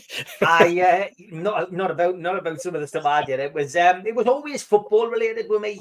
You weren't allowed to play football in the yard, for instance, and we always used to get like a tennis ball or whatever and kick it around, but we were never allowed to go on the roof if we lost the ball. And of course, somebody hit the ball, it went onto the roof, and of course it was my turn to go up. So of course there I am, legs dangling like over the side of the building, reaching over to get this ball, and that was it. The teacher comes out, everybody else had been up there and managed to get the ball, and I got caught. So outside the headmaster's office for me. And it always seemed to be me. I was always the one who was in the wrong place at the wrong time at school, unfortunately. So there you go. Hope that was good for you. And Nicholas from Callan said, me and Marty's 10 tabs in the morning, 10 pence each, enough to buy 20 at dinner time. Canny little racket until we were busted by the feds. Great stuff, Nicholas, mate. Great stuff. I'll tell you one we did invent, if you didn't mind, quickly. Go on. Do you remember Velamints? They were the first sugar-free mints. They were like a little square mint, right? Right, and if there was a warning on the packet that you shouldn't eat more than 2 packets a day, because sugar-free stuff gives you the shits. Basically, right. You don't absorb the sugar molecules because there's no sugar, so the molecules stay in your gut and it keeps water in your gut. Yeah. So we worked out if you ate 2 packets at lunchtime, by the time you were in physics with Mr. Moore at the end of the day, you started to fart. And so we invented the Velleman Challenge, because he used to make a big drama. If you farted in his class, he'd get the air freshener out and stuff like that. And it was just all a big distraction. That was until one individual had 4 packets. And from the back of the class, all you hear was, hey, lads, in this massive eruption. And he shit himself, basically, in the class. And it stunk. It was horrible. It was a good way to get out of physics early, though. Why did I know that some story like this would end up being some kind of stuff that we knew would end up talking about? Anyway, murder ball at school, Andrew. Yours truly was chairman of the bloody governors when all this was going on. I know. Gary says, Nicholas, 2 Regal king size and 2 matches for 10 pence at break time, 1979. Murder ball in the gym, says Mark Byers. God, we're bringing back all the old stories now from school. Fantastic stuff. Let's get back to the football. We've got about half an hour to go. Michael, yeah, you're right. UEFA confirmed Manchester United and Manchester City. There's a surprise. Will be allowed to compete in European competitions next season alongside clubs who share the same ownership. I will put your points up. I've tried to highlight as many as I can. Sorry, guys, I think you're wrong. You can't sell players that don't want to go. Miggy, they always knew that they had assets that they could make available to comply, but wanted to avoid it. Barry says, would you sell Gordon for 100 million, or is he one of Howe's unsellables? I think we've covered that before. I think we won't sell Gordon, we won't sell Bruno, and we won't sell Isaac Barry. There's no doubt about it. I don't think that will happen at all this summer. I will be really surprised if any of them go this summer or next summer. I think Newcastle are we're a buying club, and we're going to do what other clubs have to do to keep PSR right. And I think it's all been part of that whole Stockholm syndrome that Mitch has mentioned on here many, many times, that we've seen. And we've just got to get used to the club being run in a different way, a professional way. And I'll say it for the first time in the first hour and a half: trust the process. Do trust the process. I don't care if you don't want us to say that. Do trust the process. Another England question, though, Barry. I'll take this for you before we get to the lookalikes. Do you guys still believe Potter will be the next England boss after the Euros? Well, it's me who's been saying it, Barry. He's knocked every job back. So, yes, I do think Potter will be the next England manager. If Southgate leaves this summer, I think if he wins the Euros, he leaves. I think if he doesn't win the Euros, he leaves. And I think Potter will be the next incumbent. I said, there's definitely one Howe, but Howe is happy at Newcastle, and Newcastle's happy with Howe. So I don't see that happening. So for me, yes, it'll be Potter. George? Yeah, agreed. Good shout. He's at a class that people recognise, and he's turning down everything that's going. And the other thing, the other shoe in for the FA is, of course, is they can appoint somebody and they wouldn't offend anybody, particularly the top clubs if they take a manager. So, there's lots of reasons why it could be put, and I think you're absolutely right.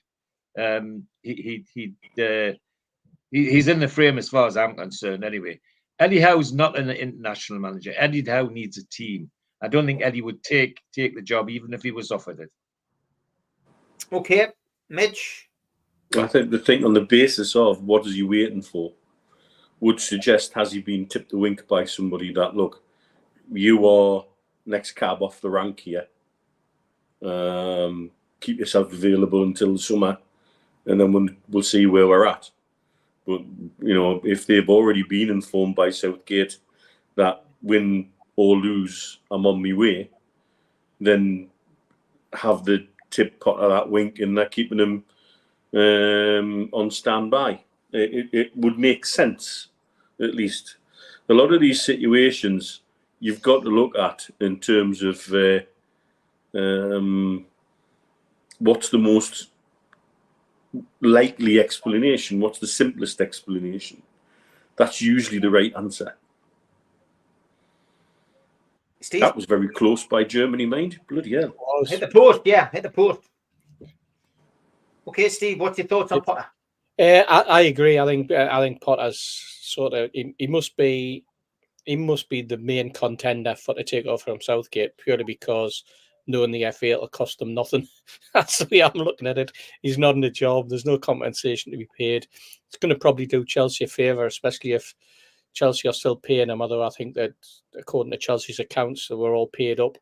But the fact that Potter hasn't moved and has turned down jobs, according to the media, Lee Carsley has been talked about as a replacement as well. Carsley was in line for the Republic of Ireland job last season and knocked it back. So it could be come in, you know, bringing somebody in from the already established in the under 21s. But I think all I would say to that is that Southgate got the job on default. Southgate was involved with the under 21s. And the only reason he got the job was because Sam Allardyce made a hash of his conversations with the press. And, after one game, 100% record, Sam was out in his ear and Southgate was seen as a steady hand that the Premier League the FA wanted at the time. So it's quite possible, Mark, but I think it's more than likely they'll go for someone who has been an established manager and coach across Europe as well as in the UK. Did fine at Brighton, got the short end of the stick at Chelsea.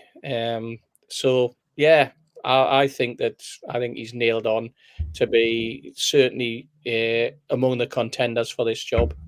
Because I think Southgate stays on numbered whether he wins the championship or not. I think he's been there too long now, and I think he's been caught out. He'll now go on and win the championship, won't he? Yeah, anything's possible. Anything's possible. It's coming home. Anything's But possible. like The most unlikely looking. That was positive, by the way. I was being positive there. It was, yeah.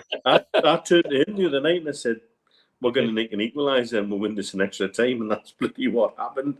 It just had that feel to it. You know, half the problem is, especially with people of our age, and George is slightly older than us, but there's me, you know, Steve, Slightly, Mitch, you know, I'm being polite, George. I think I was.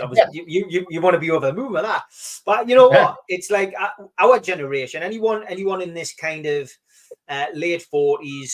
Late 50s mold has been around that period where Newcastle have won Sweet FA and England have won Sweet FA, and I think that's why a lot of our generation are so doom and gloom and sort of from Stockholm syndrome, because it's been eat, rinse, repeat.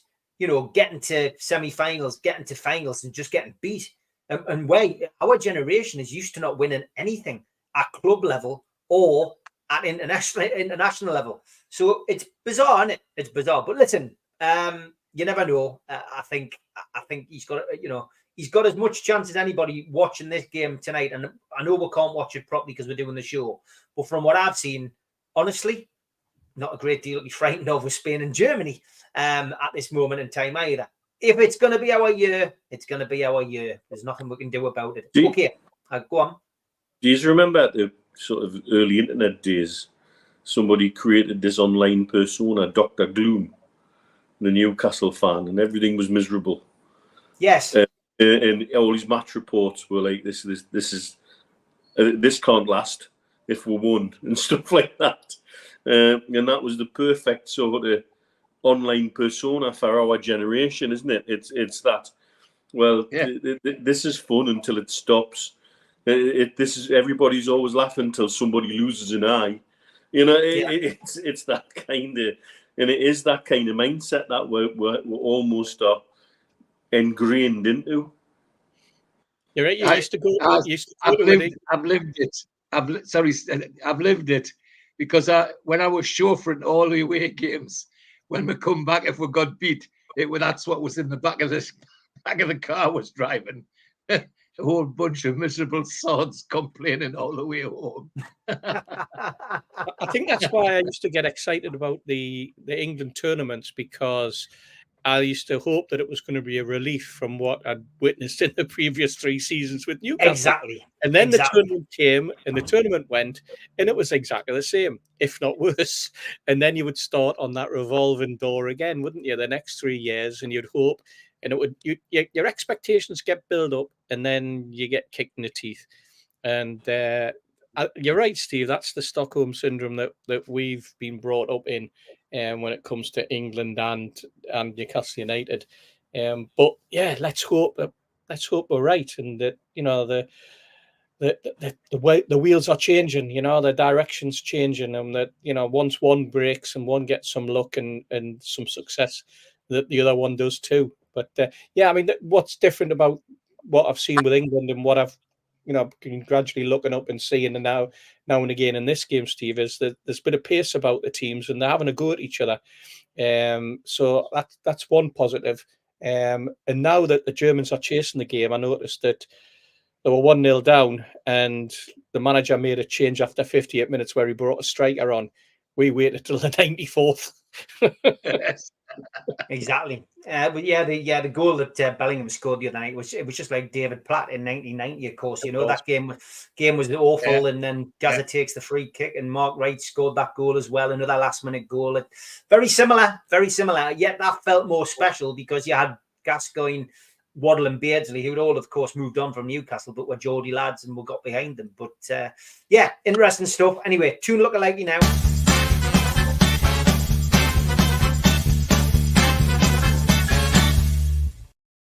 I often feel awful when I do this because lots of people send in the same ones, and I don't like to stick the same one up, but I'll rush through them. We had this one from Stack God Football Tips. Obviously, Harry Enfield and a very famous Manchester City player. Can you tell who it is? But we had that from Andrew Malloy as well, so I've stuck that in. It has been election week, of course. Gary Scott, Parker and Farage was sent in by Gary, and it was also sent in by Keith Richardson, Parker of Thunderbirds, and Nigel Farage. And if I find it, because I don't want to repeat it later on, I'm sure somebody else sent it in as well. I'll come to it. There was another doubler, this one. 2 people sent that in. Gaza lookalike at Glastonbury. Yeah. He was on guitar for PJ Harvey, which was absolutely brilliant. As always, we had a few Steve Hasties. Stephen Kennedy, Hasty through the 1980s. Yeah. And we had this one from Albert. Look, you're laughing at your own jokes, even Hasty surprised. Yep. And looks like someone's had a haircut. Thank you, David Cook. David Cook's getting in on the act now. Yes. And I did see World's Ugliest Dog, Steve, and the World's Ugliest Dog has been voted for, Steve. Look at that. So I put that on. I didn't say that looks like Steve. I just thought you'd be interested because we get a lot of dogs in this section. But that's apparently the world's ugliest dog. It looks all right, doesn't it? There's a dog in there somewhere, apparently. Just because it's got its tongue. That's all. Rumour has it.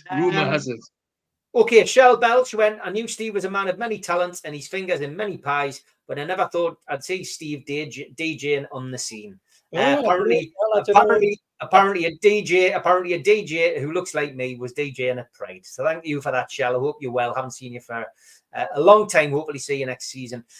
This was a tripler sent in by 100% Mags. Very good. I can't remember the guy in the middle. He's one of the managers who's at Euros. I can't remember who that is. But anyway, obviously Simon Jordan and the guy who I met at the Wilson Raider. Wilson Raider, of course, yeah. Oh, yeah, there it is. I found it. Dwight Ludwedge, the Dutch assistant manager. That's who the other guy was. I knew I had the thing somewhere. Albert was in fine form this week, actually. Keith Patterson was made to look like a police officer. So I just thought I'd chuck that into lookalikes. Never knew Danny Trejo was Sandro Tonali's dad. Yeah. Very good, Stephen. Very good. Quite good. Jimmy Moore, Weston McKennie, and the Pillsbury Doughboy. I've got no idea who that is, Jimmy. But if you say they look alike, I'm not going to argue with you, Jimmy. Here's one of those mixers. Adele. Very good. Clever. No. We'll get a lot of them for lookalikes as well. It's not a lookalike. It's just, it's just not. Elton John, says Deslegs. A little bit, maybe. The glasses. I wouldn't be next to Elton John if you showed him that, I tell you. Deslegs says, here's the best lookalike I've ever seen. Is that David Brent? Or is he trying to say that's George in the back, like with his back to the camera? Definitely David Brent. This one, I thought this was a sketch of me, he says, as I scrolled the timeline. Luciano spaghetti. I know I like spaghetti, but I don't like it that much. I thought this was me, somebody said. Of course, John Ruddy signing for Newcastle. Yeah. I didn't know that. I've had a few this week, Steve. Have you noticed? I have. Stephen Kennedy, never seen in the same Rooney, says Wayne Rooney and Crichton from Red Dwarf. Yeah. Very good, that. Dougie Morris. Yeah. Bruce, who is Sunderland's new manager and some character from some film. Hi. No idea who it is, but looks very similar. German tour, 1989. Dave, he says Jim Carrey and the new Brighton manager. Definitely. Had this a couple of times as well. I knew I'd had another one with a few. Andrew Malloy as well. Andrew Malloy was in with it as well. And Ben Jacobs, says Albert. That's a regular as well now, isn't it? It is, yeah. Tom Dixon, Phil Neville and Frankenstein. Germany have equalised, by the way. And Tom Dixon as well. Sammy Nasri and Michael McIntyre. The last few. Alec Baldwin. This was good. The Romanian manager is Alec Baldwin. That's brilliant, by the way. Albert actually taking it seriously. They're checking for offside on this goal. I'm going to pause whilst I see whether that was offside. That wasn't offside, I don't think. He heads the ball back and then he hits it into the ground. Old school. Okay, Tom Dixon, Phil Neville and Frankenstein. A different one. And Martin Hintrigger and Odo from Star Trek. I've never heard who Odo is, but that's a good one, Tom. Odo is the shapeshifter from DS9. All right, there you go. Gary Scott was the other person who sent that in as well. Thank you for that.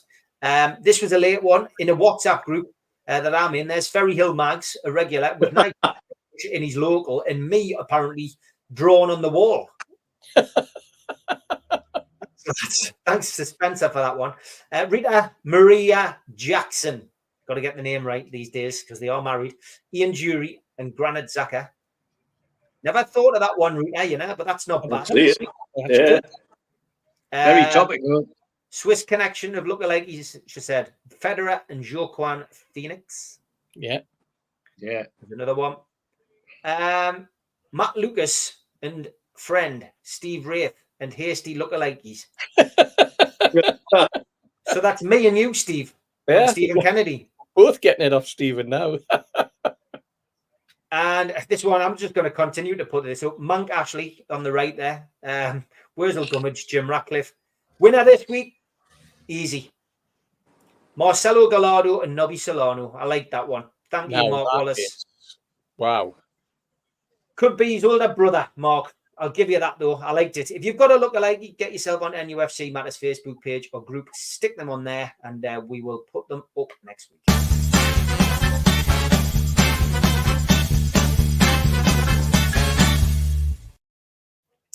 Gary says, do you think the club will take legal action on the way we were being treated? A blind man on a galloping horse can see we are being victimised.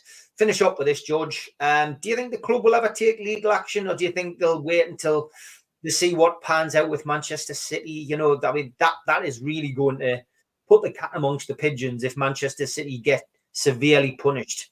You know, and they're looking for allies. They're certainly looking at Newcastle being an ally, I think, as things move forward. But what's your thought? Do you think Newcastle will ever think about taking legal action, or do you think they'll not want to rock the boat? I think that's where they are at the moment, not wanting to rock the boat and not be the bad boys like we've been from the start of the takeover. But surely somewhere in the organisation, certainly if I was involved, I'd be getting my lawyers briefed now, because it's gone beyond silly. You know, we've got corruption happening before our eyes. I don't mind saying the word, not alleged. It's corruption what's going on, and any good lawyer gets hold of the emails and all the rest of it that's been flying about with all this stuff between the club, the Big Six, and the Masters and his staff. They could find themselves in a criminal action, never mind a civil action. So yeah, I would, my heart to heart says I don't think they will. I think they'll keep their powder dry. But as a fan, a Newcastle fan, I'd like to see we kick back. I'd like to see it kick back really hard as well. And if that turns the Premier League upside down, so be it. We had no chance of having any allies a year ago. But what's happening to all these other clubs now, the Villas, the Forests, the Leicesters, Leeds, name them all were happy to kick us in the back and stab us in the back, would have allies now, plenty of allies. So I'd want it to happen, but my heart to heart says they're keeping the powder dry. Yeah, you're nodding away with your dad there, Mitch. Is that your feeling as well? I mean, you know, they've got the right people and they've got the money. They've got the money to take them to court. That's for certain. As I've said on here a few times over the last month or so, I think they do very well to play a very canny waiting game. The minute we action something, you'll have Liverpool, Arsenal, Man U in particular doing the whole "I told you so" thing. This is what we were going to do all along, etc., etc. I think if there was absolute clear reasons to action something legally, and it was cast iron, because everybody that we've been dealing with recently has shown they can't keep their mouth shut, they can't keep it to themselves, they seem to leave a trail of emails behind them. They'd be terrible spies. They'd be, you know, I get the distinct impression if Ashworth was a double agent and he was put under interrogation, the minute somebody said, "Where's the secret microphone?" "Oh, yeah, me shoe." You know, this kind of thing. I think particularly when you've got the Premier League acting in one way and talking like they're going to act in a certain way, particularly when it comes to being more selective and scrutinising shirt front sponsorships.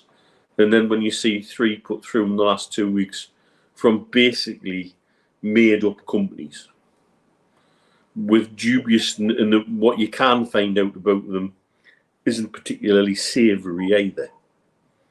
That they're connected to animal cruelty, that they're connected to peculiar betting practices in Southeast Asia, that there's some question mark over where the actual money's coming from, and how it's related.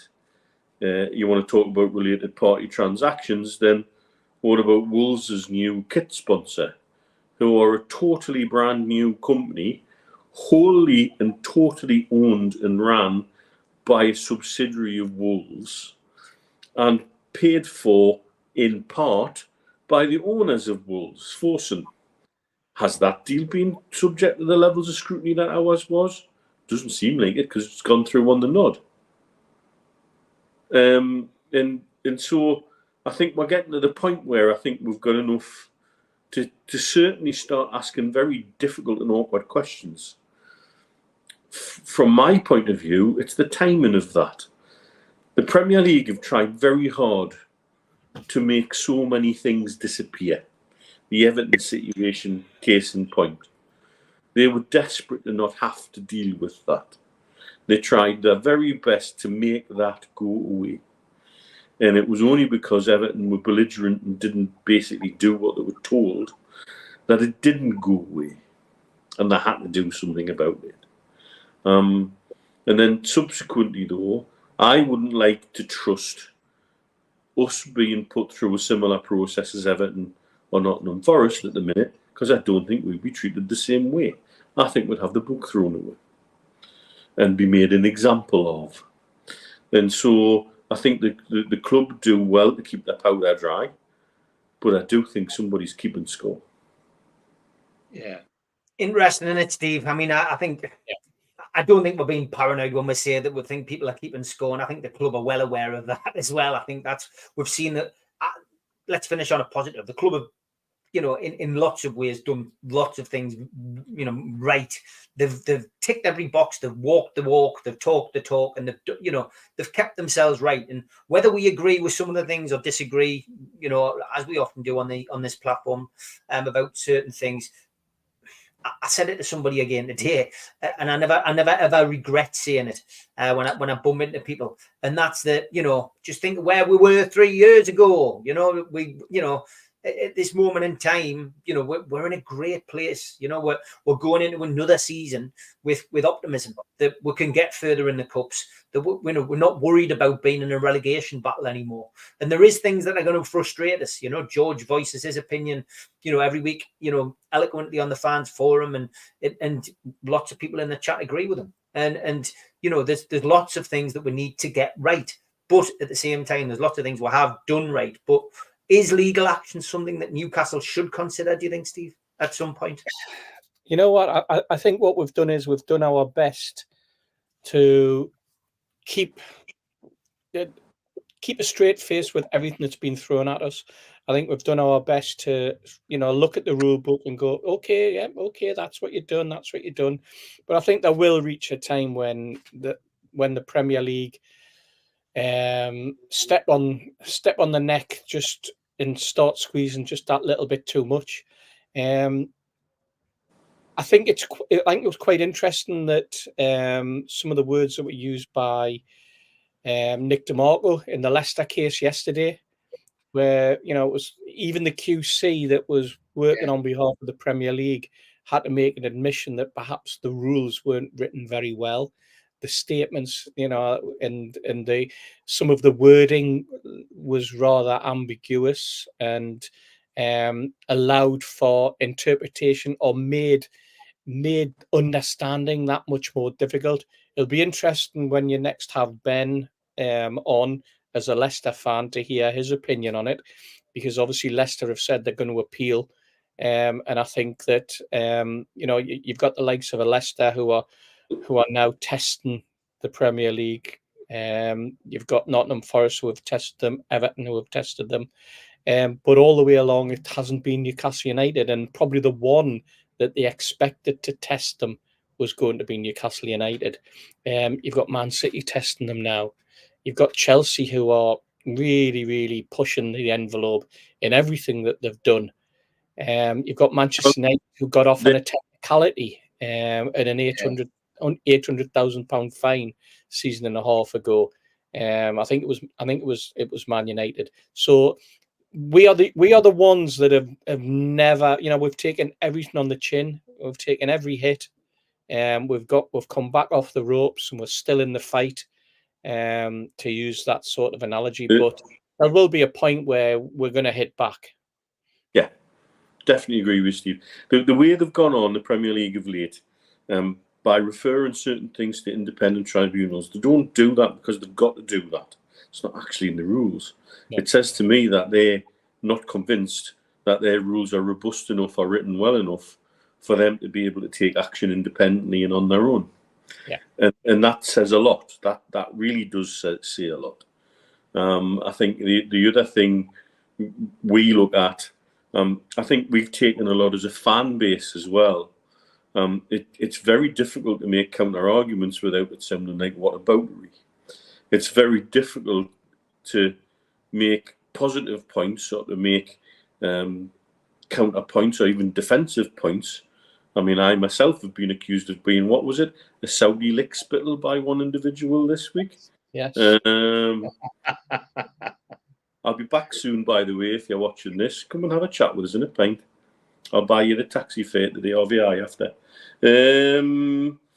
But it's a joke, by the way. Yes. But as a fan base, we've got to take it all, and it's not fair. And I'm sure the club are revving themselves up. And Chelsea at the minute seem to be going on like nothing's the matter. It's being reported that they're 100 million over PSR still, with no sign of a way back. And there's been no movement of the registration of the hotels with the land registry even to say that they've even changed hands, let alone being done in a deal that's been signed off by the Premier League. And everybody's saying, oh, it's all done and it's all great. There has been nothing, not a thing from the Premier League confirming that they've signed those accounts off. So that's another point to keep an eye on. That's a problem that the Premier League are going to have to deal with. And if they don't deal with that problem, it tells you they're a paper tiger. And I think the Premier League is doomed. The original question, Steve, is should we do something about it? I take comfort in the fact that in Newcastle United at the moment, what happened with golf, PGA and Live, golf was dead. Nobody could solve it. Well, two people who work for Newcastle United solved it in a bloody fortnight. Do you not think they could do something like that with the Premier League? I'm sure they could. So at the end of the day, if it does explode, I think we've got the right people in the bunker with us. Yes, that's a great way to finish. Been a bit of positivity as well. Great show. Thank you to everybody for tuning in. As always, we never take your support for granted. Over 700 watching when one of the biggest games in the Euros so far is on. It's 1-1 in extra time, by the way. Interesting. And it's currently being ruined by Anthony Taylor as well. Currently being ruined by a Premiership referee. I've got to. I know I'll have Mitch with us on Sunday, but I just want to go around anyway and ask you the prediction for tomorrow's game. George, England against Switzerland. How do you see it going, mate? 2-1 to England. 2-1 to England. Okay, Mitch, what about you? 2-0 to England. Okay, and Steve? I was going to go for 2-1 as well. England. Okay, I'm going to go England to win on penalties. I do think they'll win. I think it's going to go to extra time. I think it's going to be 1-1 in normal time, and I think it'll go to penalties and England will win. But yeah, there you go. Bit of positivity for everybody. Going to finish with a little joke from Elliot.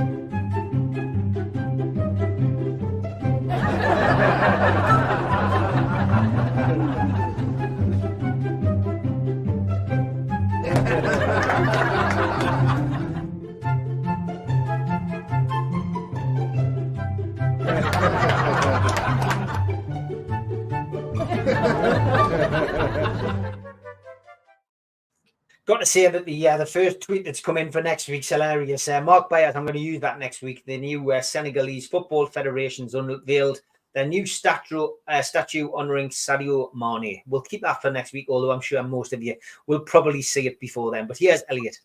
I noticed a sign on the bookies window. It said open on Sunday, 11 to 2. I thought I'll have a few quid on that. It was open last Sunday when I drove past. Great stuff. I am back tomorrow morning, and I've pre-recorded an interview with Rob Ward, who was the playwright for I'd Love It If We Beat Them, Steve, which you and I went to see together at the live theatre. And it's got another run later this year, and then it's got a tour.